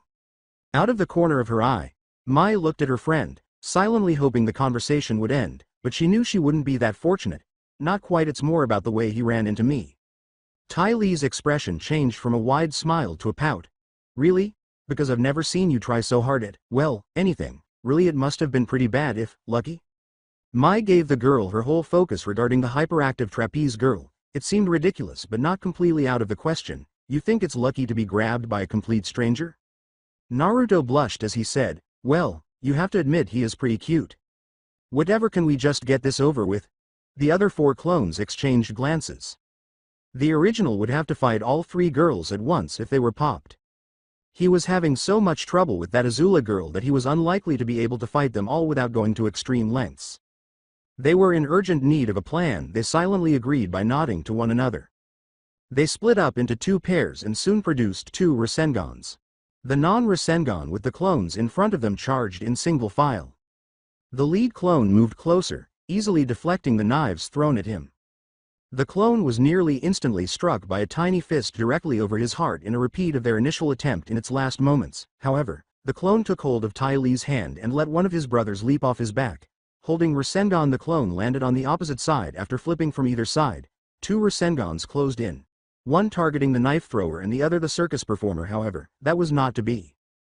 Ty Lee leaned back and let the technique go over her in a flexibility display that was reminiscent of Icha Icha Paradise. She jabbed sharply at the overextended arm as the glowing sphere passed over her head, causing the clone, which was already low on chakra, To dispel Mai ducked to the side and eventually brought her knife home to its target using a less spectacular but no less effective technique. The squeak the clone made right before it burst delighted her. As she straightened up once more, Ty Lee said, "Well, that was close. He almost had us there for a second." She saw that Mai was ignoring her and appeared to be looking for something else. Mai. Weren't there 4 of them? 2 hands penetrating the floor and snatching each girl by the ankle was the response. They barely had time to scream before being pulled shoulder deep into the scaffolding's planks and left motionless just in time. They saw the last clone emerge from a newly created hole with the last of his chakra remaining. He gave them a cheeky smile before dispelling. For once, Ty Lee had to agree, saying, "I hate this." Well, Azula and Naruto parted ways once more, each displaying hints of their previous altercation. Before Naruto finally succeeded in getting past Azula's defenses and delivering a forceful punch to her face, they had been dancing around each other's blows for a few minutes, with neither side able to land more than a glance. The force of the blow rocked her back, forcing her to back off while she waited for the lightheadedness to go away. She had to stifle a flinch as she reached up to touch the spot where the blow had struck her eye. Her eye was already bruised, and it was starting to swell. That thought filled her with an unfathomable anger. Damn it. She was a genius known throughout Fire Nation for her unmatched skill in all things firebending. She was fighting against a single fool who didn't know when to stop talking after defeating the best masters they could throw at her. It was unimaginable, even absurd. She would demonstrate to him he would be punished for even considering challenging her. "It's nice to know that the rumors weren't entirely false. Even I must admit that you were quite the challenge, Mr. Sun Spirit." She said everything calmly. She had a relaxed posture. One would never have guessed that she had simply been attempting to murder the boy across from her if it weren't for the black eye and the rage that burned inside. "For the last time, my name isn't Sun Spirit, it's Naruto, Uzumaki Naruto, remember that?" Azula grinned. It was a ruthless smile that promised agony and distress. She started to move her arms in broad circles around herself as she spoke, electric sparks starting to form on her fingertips. "Oh, I'll remember it, all right. I'll even write it on your epitaph," she said. She reassembled her hands and uttered the simple words, "Goodbye, Uzumaki Naruto." Lightning shot from Azula's fingers, striking Naruto squarely in the chest and leaving a fiery trail in the air before he could even widen his eyes. When Azula saw her victim hurled over the scaffolding's edge, she became slightly alarmed. The lightning attack did not function that way. It shouldn't have had enough force to truly knock him down because it was pure energy. She dismissed her concern. He would have perished from the fall even if he had survived the assault later. She would need to send some guards to retrieve the body. She needed to set free a few foolish friends right now. Well, thanking whatever higher power was watching out for him, Naruto now hung from a piece of wood that had been left protruding over the edge down below. Before entering the fight, he had left a clone to collect nature chakra in case things got difficult. He was now very appreciative of the forethought. The intensity of the attack had instantly knocked him out of sage mode, and he had barely had time to pop the clone. However, he had survived an otherwise fatal technique thanks to the protection provided by that form, but the pain was still unbearable. He pulled himself up and shrugged, saying, "Damn lightning attacks, I really need to find a way around them." He no longer had to worry about escaping since he had given the others the time they required. Finding his friends and eventually leaving were the only things left to do. He found them in no time at all. It was hard to conceal a flying bison, even in such a vast area. When he arrived just outside the city walls and saw the worried looks he got, he became a little alarmed. "Hey guys, what's up?" Aang took the initiative and chose to take ownership of the circumstance. He retreated once more and bided his time for the inevitable explosion, saying, "Bumi isn't coming." It had all been for nothing. When Naruto put his life in danger to help them escape, anyone would be angry, and with good reason. Naruto said with ease, "Oh, I know." Katara questioned in shock, "What? If you knew, then why did you stay behind?" Naruto simply gave a shrug. Bumi said that he needed time to talk to Aang. "I volunteered to help. It was no big deal really." The others' faces were filled with disbelief as they gazed at him. Sokka snorted at last without waiting for a response. He climbed onto Appa and prepared to depart, saying, "No big deal." He says, "Well, if everyone is done with suicidal missions, can we get out of here?" Aang gave Naruto the first genuinely appreciative smile in days after staring at him for a moment more. "Thanks for giving me the opportunity to talk with my friend." Naruto dismissed him, saying, "I told you it was no big deal." He felt a hand on his shoulder and turned to look. They all joined Sokka on the bison after saying, "I'm glad you're okay, Naruto." The group made the decision to unwind the following day in order to recover from their time in Omashu. They had all sustained their fair share of cuts and bruises, but none had been seriously hurt. Naruto left for a nearby clearing while Aang, Sokka, and Katara were talking about where to find another earthbending master to instruct. Aang Fukasaku had left to see how Konoha was doing almost a week ago, and now it was time to call him back. Naruto went through the required hand seals and drew blood by biting his thumb. Summoning jutsu, he said, waiting for the smoke to subside while he stared fixedly. What the hell? What the hell? The sudden noise jarred Sokka, Katara, and Aang out of their separate activities. Katara got to her feet and turned toward the direction from which the shout had come. Then she worriedly asked, "Was that Naruto?" He had sounded so angry, almost distressed. Aang said, grabbing his staff, "Come on, we better go see what's wrong." Finding their missing friend only took a few minutes. He was sitting in the center of a clearing, mumbling to himself while gazing into the distance. They began to understand what he was saying as they got closer. He repeatedly muttered, "Tadpoles, why did it have to be tadpoles? Tadpoles." Gently, Katara said, "Naruto, how did he end up?" With caution, she extended her hand to touch his shoulder. He tugged at his hair and began screaming at the top of his lungs, as if that had broken him out of his horror-induced loop. "Gah! I had to work for forever to master that jutsu. How can I be back to tadpoles?" "Naruto," Katara repeated, more firmly this time. "Try to calm down. What are you talking about?" Glancing up, Naruto seemed to be seeing the others for the first time. He made himself relax when he noticed his friend's anxious expressions. "I was trying to summon Fukasaku." "Wait, you mean that weird little talking frog guy?" Naruto twitched his eye. "He's a toad, Sokka, but yeah, that's him anyway. I tried to summon him but all I got was a tadpole. I know I used the right amount of chakra, so why didn't it work?"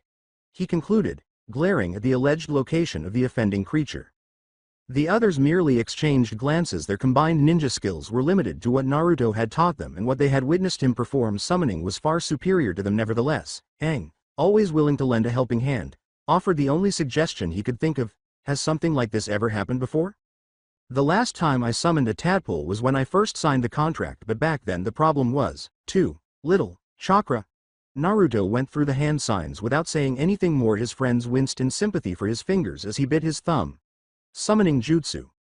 The cry was accompanied, as with so many previous times, by a tiny puff of smoke, but this time, a second shout, this one of triumph, was heard. Yes, it worked. Aang, Katara, and Sokka all turned to see another tadpole where the smoke had now cleared. Aang said, clearly perplexed, "I don't get it. How is this different than before?" Naruto pointed wildly at the creature and yelled, "Are you kidding? Look closer. This one has legs. That means it worked." He had a wild smile on his face, as if he had just achieved something amazing. The others approached the specimen for a closer look. After Naruto prompted them to do so, the tiny tadpole body had two small legs attached to it. Sokka said nonchalantly, "Huh, he's right." Katara raised her gaze from her own analysis. "What did you do differently?" "I added more chakra," proclaims Naruto with joy. The others began to perspire. Was that all? Had he put in more effort?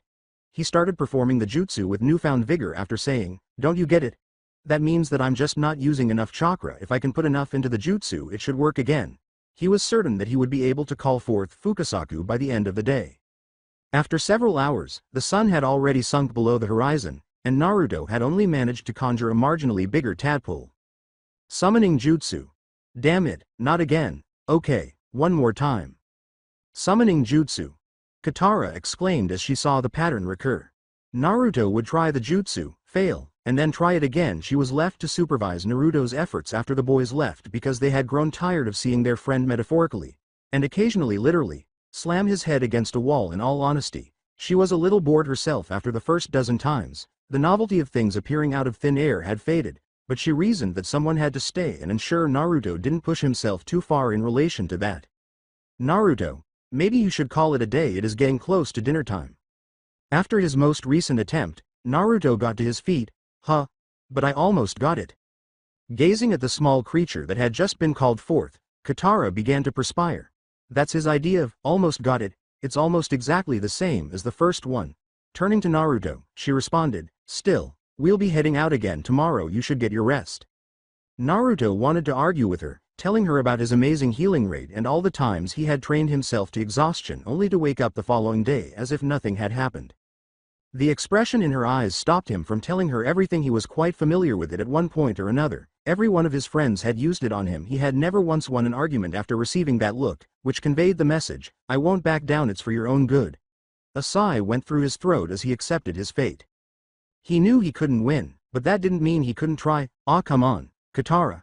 I know that I can get it, just give me a little more time, please." After all, he was Naruto Uzumaki. Naruto complained the entire time as Katara simply rolled her eyes, grabbed his ear, and dragged him back to camp with an almost unsettling familiarity. As promised by Katara, the group got up early the following morning and boarded Appa. The previous evening, they had discussed their current predicament over dinner. King Bumi's passing was a significant setback on both a personal and tactical level. The Fire Nation war machine had been deterred by the Master Earthbender. In order to avoid getting too close to the insane king and the potential harm he could cause, the Fire Nation had been compelled to avoid Deep Earth Kingdom territory for many years. They would probably start acting much more aggressively now that he was gone, trying to take advantage of their triumph. The loss of Aang's teacher and friend, however, was even more devastating. The only earthbending master they were aware of was Bumi. The gang didn't have a replacement without him, or even a place to begin looking for one. They ultimately made the decision to simply locate the closest town and begin requesting information. Really, there was nothing else they could do. They didn't have a specific destination in mind when they set out, but they did know that wherever it was, Fire Nation was free. They were now flying over a huge swamp in an aimless manner. After an hour of trying to fly their way out of it, they were beginning to worry. They couldn't even see the edge from where they were perched on Appa's back.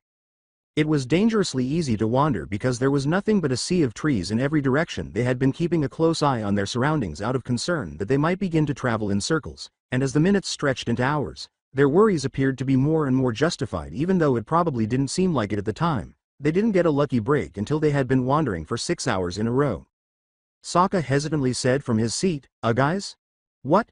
Katara asked in a slightly agitated tone. Everyone in the group, with the exception of Naruto, was in a foul mood after several hours of non-stop flying and the stress of being undeniably lost. Naruto sat down, closed his eyes, and declared that he would be meditating after the first hour had gone by, and it was obvious that they would need some time to find their way out. Since then, he hadn't even twitched.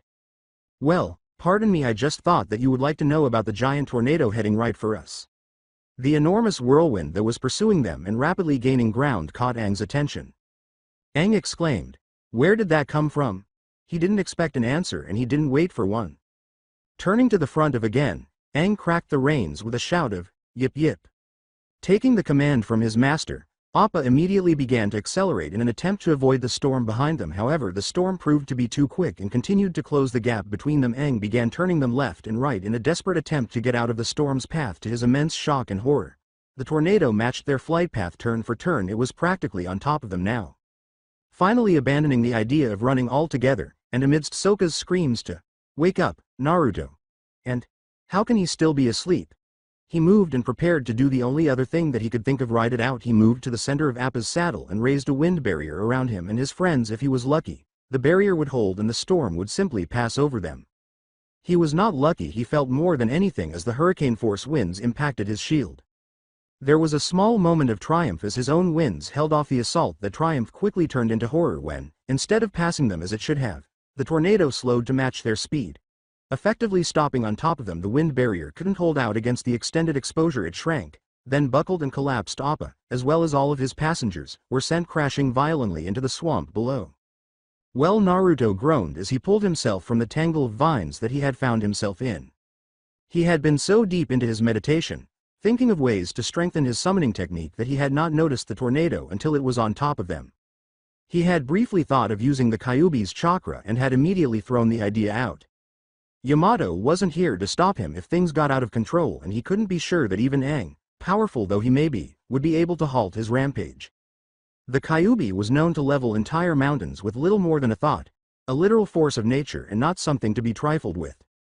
That left him with two options: either he could work to naturally increase his reserves, something that required far more time than he actually had, or he could use nature chakra on the surface. It was a good idea. The addition of nature chakra would amplify any jutsu. He chuckled at the memory of sending a very surprised Gamabunta flying with an overpowered Rasengan. There was, however, one glaring problem: he had only meant to force the Toad Boss back. In other words, his control still sucked. It was made worse by the potency of nature chakra and the fact that he had to maintain the balance between the nature chakra and his own. The end result was that he had very little control over the power in his sage techniques. Overloading the summoning technique once had landed him here. What would happen if it overloaded again? He wasn't sure if he wanted to find out. So he had sat and meditated and thought, and thought, and thought. Demonic possession, breaking one of the most complex jutsu in the shinobi world, or being forced to wait as his friends were in danger, or worse. Which to choose? He had been on the verge of a decision when the storm struck. He had come out of his meditation with just enough time to stick himself to Appa with chakra before Aang's barrier had collapsed. The quick application of chakra had allowed him to stay on longer than the others. But then they had hit the tree line and the thick foliage had easily pulled him off. Now, as he stood and took in his surroundings, from the murky water, to the low-hanging vines and the plethora of gnarled trees, and began to wonder if he would have been better off without the almost instinctual chakra exercise. At least then he would have had a better chance to land near his friends instead. He landed much further away but still short of wherever the flying bison had wound up. He was alone. What's more, he was alone in an extremely creepy and almost definitely haunted swamp. Fantastic. Well, he spoke with a huff, there's no use in crying over it. Come on, Uzumaki. You just have to find the others, find Appa, and get the hell out of here. Simple. Not as good as one of Sakura or Kakashi's speeches, but it would have to do. Looking to check the first item off of his to-do list as quickly as possible, he stilled himself and began to draw on the energies around him. He couldn't risk proper meditation while it would have made entering sage mode, and the subsequent searching through the natural energies, easier. It would have also left him vulnerable and open to attack, and shadow clones were far too fragile to offer an effective defense. Fukasaku had been rather adamant about driving home that particular weakness, so he settled for the less efficient method. It took several minutes, but eventually the telltale orange pigment appeared around his eyes, signaling his entry into sage mode. Immediately he stretched out the enhanced senses that this state allowed him and began to search for his misplaced friends. He was both surprised and dismayed by what he found. He was surprised by the amount of life that existed in the seemingly dreary swamp land. Insects and lizards skittered to and fro along the ground. An untold number of birds filled the space above him, either sitting on branches or flying just over the tree line. And he could even sense the almost frightening number of larger, predatory, animals as they lurked and waited for their next meal to come along. He was distressed because there was too much life with so many creatures living so close together, and in constant motion. Their chakra signatures became blurred and indistinguishable. He could barely pick out what was in his immediate vicinity, much less his friends who were apparently much further away. He opened his eyes with a sigh, allowing the various animals around him to watch as his eyes shifted from their toad-like yellow back to their natural blue as he let the nature chakra leave his body. He fled into the trees after saying, "Guess I'll just have to do this the hard way." Well, the rest of the gang was currently in a situation that was both similar to and significantly worse than Naruto's in another area of the swamp. Come on, guys, put your backs into it and pull. Shut up, Sokka. Ow, Katara, watch it, I'm injured here. You're not injured, you're stuck. There is a difference. Guys, maybe we could save this for later? Right, sorry. Aang on the count of 3 1, 2, 3. Sokka was eventually freed from his tree-shaped prison with a last tug. As Katara picked herself up, she complained, honestly, Sokka, only you could manage to fall from the sky and directly into a tree hollow. If he hadn't been complaining the entire time, it wouldn't have been nearly as bad. Sometimes he was such a baby. Hey, don't blame me, blame that freaky storm. When Aang asked, where'd that tornado go anyway? Everyone paused. It was accurate. The storm that had been so intense moments before had abruptly disappeared as soon as they touched down, leaving not even a breeze to suggest that it had ever been there. Sokka muttered, as if unimpressed, weird. Just as Katara was about to comment on the peculiarity, she noticed that their group was noticeably devoid of orange. When the others finally noticed their missing member, they turned to look around and asked, where's Naruto? Sokka chose to draw attention to the obvious. He must have gotten separated in the fall. With concern evident on her face, Katara said, I hope he's okay. We should try to find Appa, then we'll be able to search for Naruto from the air. Katara gazed incredulously at Aang. If they had been practically anywhere else, that plan would have made sense. However, an aerial perspective would be of no use in this heavily populated swamp. That was something he had to acknowledge, so why would he advise pursuing Appa initially? Naruto would be more helpful. If anything, the search would be easily completed with his peculiar cloning method. Aang might just be more concerned about the flying bison. She thought the two had essentially grown up together, as far as she could tell. In contrast, Naruto was essentially a stranger. They were all. In fact, however, that didn't seem to fit quite right. Aang was not the type to prioritize the safety of one friend over that of another, so why? Sokka said, come on, Katara, we should get going. Like his sister, He was aware of the shortcomings in Aang's plan, of course, but he also understood that something had to be done. Standing around talking was not going to get anyone found. Besides, it didn't really matter who they searched for. Who they found first would depend on luck. He chose to add a little embellishment after noticing his sister's continued uncertainty. I'm sure Naruto is fine. Think about it, this place is freaky. He's freaky, he probably feels right at home. Naruto yelled, "Gah, son of a bitch," as he removed another leech that had chosen to cling to him. He didn't know how the little bastards always got the drop on him. No matter how high he ascended, he still had to stop every few minutes to get rid of another leech. The slime they covered themselves in was even worse. The substance coated his hands every time. In addition to making the beasts more difficult to hold every time that occurred, he had to spend even more time cleaning his hands because if he didn't, he might lose his hold at the wrong moment and fall to the ground. He was rapidly losing patience as it became an almost constant time waster. Leeches were the most common issue, but they weren't the only one. Soon after his unsuccessful attempt at using Sage Mode, he created a number of clones and gave them instructions to spread out in search of his friends, only for them to become lost themselves. He was therefore left to conduct his own search. The swamp had proven to be a source of perils, disappointments, and generally unpleasant experiences during his brief stay there. He was meant to be in harmony with nature as a toad sage. However, he was aware that this swamp would soon drive him crazy due to the persistent stench of rotting eggs, the strange sounds made by the even stranger creatures there, and the slime covering everything. He had to locate the others as soon as possible. Naruto chose to use his most tried and true strategy for avoiding the unpleasant, spawning a large number of shadow clones and letting them take the hit for him. After he had finally finished with his most recent hitchhiker after a few pops and a clone rights dispute, Naruto was once more on his way. Well, as they broke through yet another wall of swamp vines, Sokka said, "All right, guys, I think it's about time to make camp for the night," he said. "We can use this clearing as our campsite."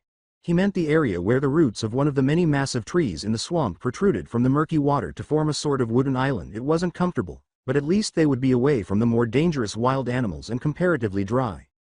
"But what, Naruto, and Appa, and Momo? They're still out there," Katara countered.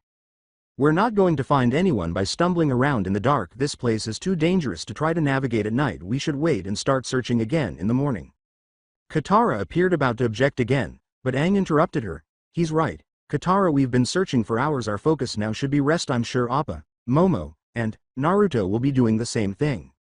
For a moment, Katara gazed at her friend. It had only been a moment, but when Aang heard Naruto's name, he hesitated and a peculiar expression appeared on his face, as if he were being made to consider something disagreeable. This confirmed her suspicions, which had existed before Aang and Naruto, or at least Aang, were involved in something. She had no way of knowing if Naruto was aware of what was happening. Whatever was going on, though, Aang was uncomfortable enough with the blonde ninja to deliberately avoid thinking about him, and she was going to find out what it was, of course, after they were all safe, but for the time being. "Okay. You win, Sokka." She turned to see that her brother had begun preparing for the evening without even waiting for her approval. He was cutting down some loose wood right now, probably for a fire. Aang hesitantly said, Sokka? I don't think you should be doing that." As he chopped off another limb to use as kindling, Sokka said, "Huh? Doing what?" "That I don't think it's a good idea to be so disrespectful to the swamp like that." Sokka gave Aang a crazy look and said, "What, you're serious?" He emphasized the conclusion of his statement with another chop, saying, "Aang, it's just a swamp, a weird, creepy swamp, yeah. But it's still just a swamp, and I don't know about you, but I would prefer not to freeze to death tonight. Thank you very much. Still, ever since we've been here I've had this feeling. I don't really know how to put it, but it's like the swamp is alive somehow. I just think we should be careful." "Oh, come on, Katara. What do you think?" Uncertainly, Katara glanced between the two. She agreed with her brother in part. Nothing sounded better right now than drying off by a warm fire after hours of slogging through the dank, cold swamplands. Even though she was unable to feel anything herself, she knew that ignoring these kinds of things usually resulted in trouble, especially when it involved the Avatar, so she wanted to listen to Aang. She made the decision to be cautious. "I think you should listen to Aang. He's usually right about these things." He turned to the limb he was cutting and said, "What? You too? You know what? Fine, let's ask the swamp." He mimicked the swamp with a silly voice, saying, "You don't mind me using you for firewood, do you, Mr. Swamp?" "No problem, Sokka." Aang appeared truly upset, while Katara simply rolled her eyes. Sokka was a little taken aback by that, but he dismissed it as Aang being overly sentimental once more and quickly returned to gathering firewood. The camp was prepared for nightfall when Katara and even Aang finally joined in, but that was primarily because there was nothing to set up. Appa's saddle still had all of their gear securely fastened in an attempt to stay warm and block out the frightful sounds around them. They huddled around the little fire they had managed to start while sitting without tents or sleeping bags. The fire had burned down to a few smoldering embers, and the bright light it emitted had faded to a faint glow by the time the last of them had finally succeeded in falling asleep. The moon was high in the night sky. It had only taken another minute for a number of vines that had been laying on the ground innocuously to start creeping toward the travelers who were sleeping. They actually arrived at their destination. After an additional 5 minutes, they were able to quickly encircle their victims and pull them away in 3 different directions. Stretching from his spot on the tall branch that had been his bed the night before, Naruto yawned. Taking everything into account, he had managed to have a surprisingly pleasant night's sleep, certainly not the worst night of his life. After searching far into the evening, he made the decision to end the night. By that point, he had become surprisingly exhausted and had hardly remembered to set a few simple traps before dozing off for the night. He had no idea which god had kept the creepy crawlies away from him while he slept, but he would be sure to make an offering in gratitude as soon as he did. With only a slightly sore back to show for his troubles, which would go away in an hour, he was now rested and prepared to resume his search while tearing down his traps. He got more good news apparently. A snake or monkey, or some other unfortunate creature, had gotten caught after straying too close. Awesome. Breakfast. Maybe my luck is finally turning around. He ought to have known better when he resumed his search. He was so thrilled about the unexpected meal that he neglected to send clones ahead of him once leeches began clinging to him once more. He had quickly recalled from there. The agony of the previous day had recurred as he looked in vain for his companions. That was a few hours ago, and noon was drawing near, and his friends were still nowhere to be seen. Just as he was pleading with someone to think about sending out a couple of clones to get lunch, he noticed a sudden flash of movement. Instead, he was interested in the movement's origin, since there was a lot of movement in these swamps, most of which he didn't want to think about. Although it had only lasted a moment and had been on the edge of his peripheral vision, Naruto had long since learned to trust his instincts, and they were telling him that the orange coat that had flashed through his vision was what it was. The young shinobi was startled by this for 2 reasons. First, clothing meant people, which was the first time he had interacted with people since coming into the swamp. Secondly, and perhaps more concerningly, he could not think of anyone who ever dared to wear orange except himself. He had never met the other person in the swamp, but he was positive he would now meet them. He left without another thought, heading for the unknown individual. Naruto didn't know how long he had been pursuing the person he now firmly identified as the creepy guy who avoids human contact at all costs, in his own thoughts. Minutes, perhaps hours might have passed. Simply keeping up with the stranger had required all of his focus. The stranger would either accelerate to keep up with him or make an unbelievably sharp turn that forced him to slow down in order to follow. Each time he accelerated to close the distance between them, it was frustrating. Naruto saw something rather strange and squinted his eyes. He never made a sound, regardless of how quickly the person ahead of him moved. Not at all. Nothing. Completely quiet. That was concerning and suspicious. Naruto was aware that there were swift people in this world.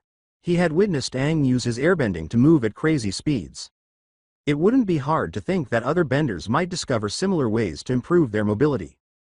The idea that there would be people in this world who were trained in silent and stealthy movement was also not hard to accept. However, only a ninja, and a skilled one at that, could move at these speeds and complete the task in silence. A protracted war had already caused a great deal of stress in this world. If his friends, or worse, the Akatsuki, also showed up, he wasn't sure if it could handle it. The thought of the terrorist organization's leader made him shudder with equal parts fear and fury. He had been informed by Ma and Pa about the altercation between his teacher and the man who considered himself a god. That man had a terrible kind of power in the world of shinobi. He was nearly unstoppable, and in this place, where they had no prior ninja fighting experience, he would only be more so. Naruto snapped out of his reverie. He might be strong, but so was Pain. When the time came to confront the villain, he would be prepared because he had outperformed his master. Naruto was only able to halt his forward momentum before he went too far because he was so engrossed in his thoughts that he nearly missed the person he had been pursuing. Stopping when he finally caught up to his target, he experienced a brief moment of personal satisfaction, but it was soon followed by shocked horror upon realizing who it was. There were 2 people in front of him, not just one. She was the first. She had a certain grace about her, but she wasn't particularly attractive. She could almost be described as attractive. Her waist length, fiery red hair was without a doubt her most striking feature.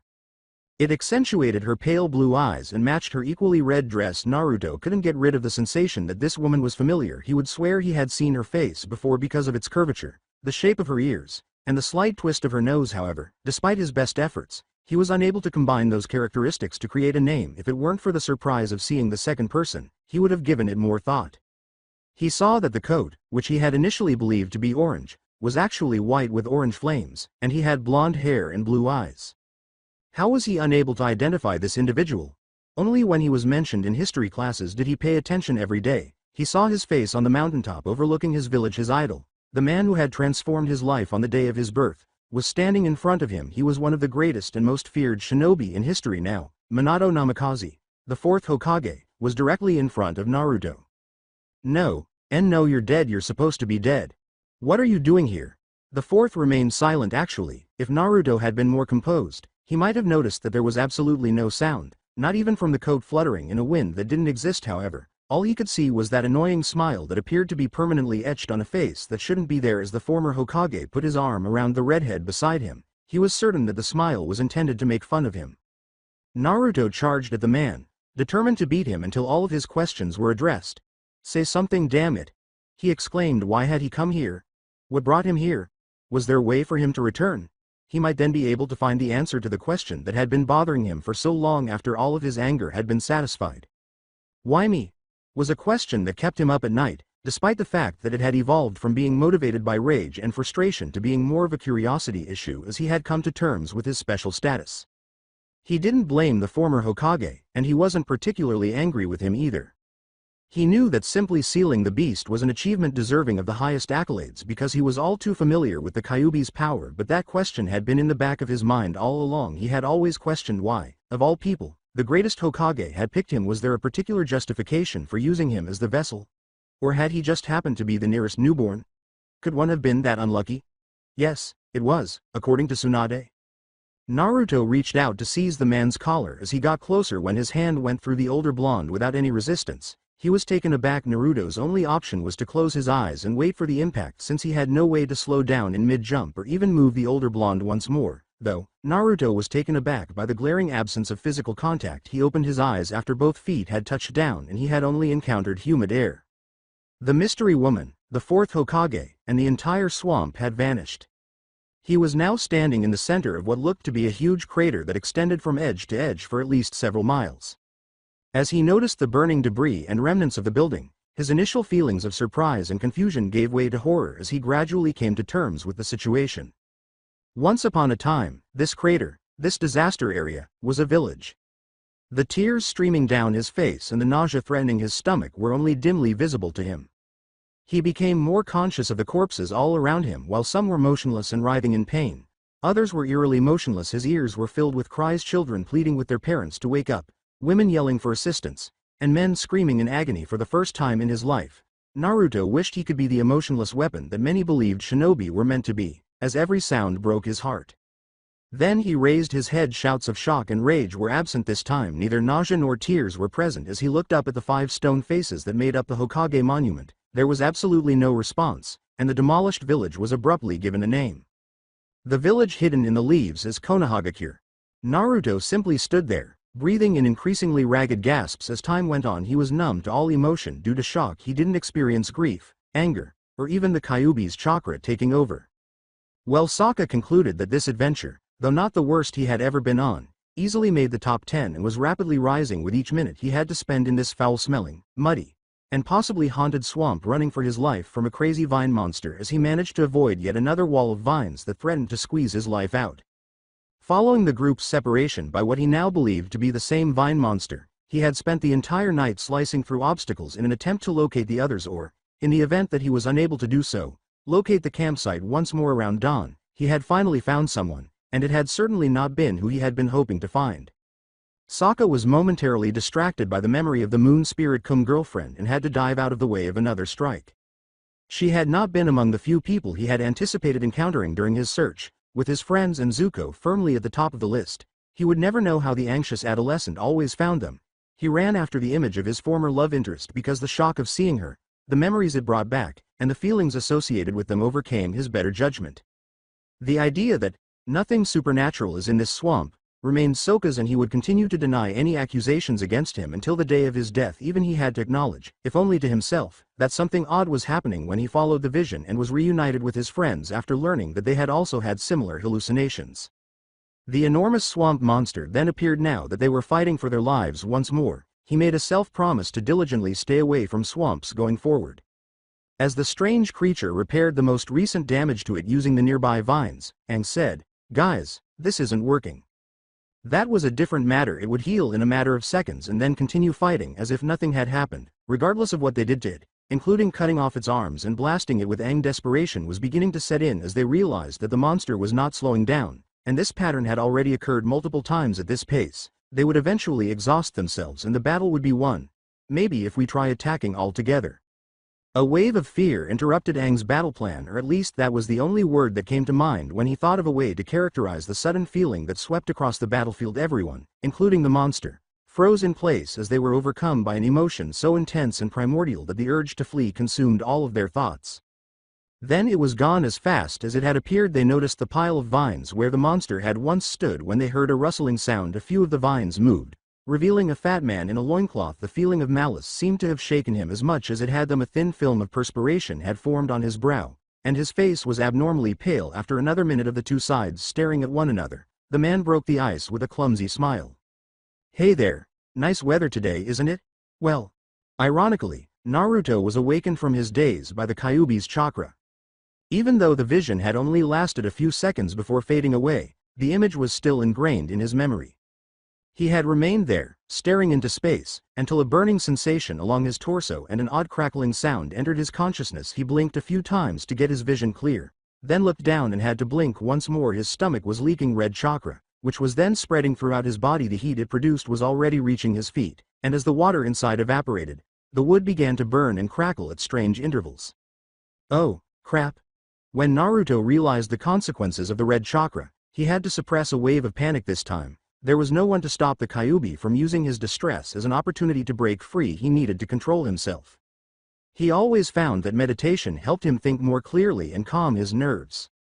Although he was aware that he was running the risk of an ambush, the likelihood of releasing the strongest Biju was much higher. In an effort to calm himself, he slowed his breathing and assumed the traditional lotus position as the nature chakra started to flow through him and bolster his own. He sensed it. He paused to observe that the Kyuubi's chakra was being suppressed by the nature chakra. Later on, that would undoubtedly be useful. He put that aside and went back to his workouts.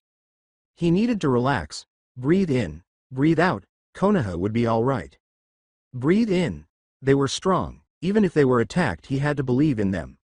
He did believe in them, saying, breathe out. His raging emotions and the Kyuubi's chakra were fading until all that remained of him was the faint burning that always accompanied contact with such a corrosive chakra, and even that was fading rapidly. But he didn't stand. Rather, he maintained his concentration and let himself go into full sage mode. He couldn't afford to waste any more time looking for his friends because something was wrong with this swamp. He then used his enhanced senses to carefully sort through the many chakra signatures in search of ones he could identify. He eventually found them all, though it took a while. Fortunately, Aang, Katara, and Sokka were all moving in the same direction as what he knew to be Appa and Momo's signatures, along with a fourth signature that he didn't recognize. They would be out of the swamp by dusk if this continued. As he stood up, he did not switch off his sage mode for as long as he could. He would remain in sage mode. He would be able to keep an eye on his friend's chakra and get a much-needed speed boost. Plus, he thought as he sidestepped a leech with ease, I can finally get one up on those stupid leeches. Well, by the time he arrived at the others, the sage chakra had run its course, leaving him ill-prepared for the battlefield that awaited him. It had a standing wall of water that clearly separated its two sides. There were two, for lack of a better word, people on one side and his missing friends on the other. They were an odd couple. One was short and obviously overweight, while the other was tall and thin, almost malnourished. They were identified as inhabitants of the swampland by their dark skin and the different types of vegetation that covered their bodies. Fighting for control of the wave, both sides attempted to push it onto the other side but were unsuccessful. When he noticed Sokka simply standing there, he scowled a little. He appeared to have just finished releasing Appa from a netting of some sort and was happy to stop there. Naruto's scowl turned into an insane smile. After all of this, someone was going to get some serious training. Naruto returned his focus to the conflict. The combatants were conversing with one another. He thought it was just the typical mid-battle banter, but he couldn't understand what they were saying. More significantly, None of them had indicated that they had noticed him. Excellent. The element of surprise was still there in him. He quickly created a single clone and prepared to strike. You're waterbenders too? Why, that makes us kin. The tall man's statement made Katara shudder, although she was grateful that their dispute had been resolved quickly and amicably by the discovery of their common ancestry. She really didn't want to consider having any kind of relationship with them when one of them shamelessly picked at his ear. She winced once more. At least they weren't related. Her smile was forced, however. Before she could react appropriately, two Narutos fell straight onto the swamp hillbillies from the tree canopy. The two plant warriors were pinned in a moment, kunai at their throats and hands behind their backs. At least they didn't have to go look for him anymore. Ha! Got you! Exclaimed one of the Narutos. His look-alike mirrored his triumphant smile, but Aang's desperate yell cut him off before he could finish bragging. Aang didn't want to find out if Naruto actually intended to use the knives in his hands, so he said, "Naruto, don't. It's okay, they're friendly." Naruto gave him a perplexed look. Amicable? Just 2 seconds ago, they had been fighting, hadn't they? He was aware that he was known for turning even the most abrasive foes into friends, but this was going too far. Unless had he misjudged the circumstances? He had assumed that they were engaged in combat, but he needed to keep in mind that he was in an unfamiliar world with presumably equally odd traditions. For all he knew, that might have been a greeting between waterbenders. Did he just attack another innocent bystander? Damn it! If Sakura ever found out, she would kill him. The gaunt native appeared to instantly brighten as he looked up. He said, "Hey, who? What you been up to?" With a joyful tone, as though he had nothing sharp against his jugular. Naruto noticed the bearded man emerge from behind Appa. As a result of the question, he surmised that he was the unidentified chakra signature he had previously identified. The man said, "Oh, you know, bent some vines. Scared some folks the usual." His tone was light and informal, displaying no mistrust of the person he was speaking to. Naruto turned to face his companions. His presence did not seem to startle or upset any of them. That resolved the issue. His friends trusted him, and the man trusted the two prisoners. It was official. Naruto had acted too quickly. With his kunai still in hand, he slowly freed his prisoners, stood up, and dismissed his clone. He wasn't comfortable with how much this encounter resembled his first encounter with Kabuto. He assisted the two in standing up with his free hand. Naruto rubbed the back of his neck and put an embarrassed smile on his face, quickly reverting to his old routine. He extended his hand once more, inviting them to shake hands, which they gladly accepted. Sorry about that, can't be too careful, you know." The man who was shorter responded, "Shoot. No harm done. Coulda happened to anyone. My name's though, by the way, and this here's due." Naruto's smile was sincere and stress-free this time. Naruto Uzumaki." Looking at Naruto with a hint of disgust, Sokka said, "I don't get it, how can you eat that stuff?" Naruto shrugged and looked up from the enormous insect he was eating. "Ma and Pa eat this kind of stuff all of the time. It's not so bad once you get used to it." Sokka simply shook his head at his friend's strange behavior and returned to looking through the assortment of food being cooked over a large bonfire for something edible. The Swamp Benders had invited Team Avatar to spend the night in their village after all the misunderstandings had been resolved. They had gladly accepted the invitation, considering their miserable experience the previous evening. At this point, they were all sitting comfortably around a campfire, sharing with one another their experiences in the swamp. Though he omitted the part about his vision of a destroyed Konoha, Naruto had told the others about his vision of the Hokage and the mystery woman. He had no desire to discuss it or the violent response it had provoked. They responded by telling him about their encounter with Hu and the explanation they had been given regarding the visions. It seems that the swamp was alive, or something similar, and would occasionally remind travelers of their ties by showing them visions of deceased loved ones. Naruto was unsure of his feelings about that. He was relieved. On the one hand, he was still the only ninja in the world, and the fourth Hokage wasn't haunting him from the afterlife. On the other hand, it made some sense to see the fourth. He had never met the man, but the Kyuubi gave them a rather special connection. What about that woman, though? He was certain that he had never seen her before, even though she gave him a feeling of familiarity. Then there was the Konoha vision. He was unable to recall a period in Konoha's history when the village had been so completely destroyed. Yes, it had witnessed a good deal of conflict. Every large village had. The village walls, however, had hardly ever been the scene of conflict. Orochimaru's invasion during the Chunin exams was the closest thing he could recall, but it was nothing compared to what he witnessed. There weren't many options left. Either Konoha would soon be destroyed, or the picture was a complete fabrication.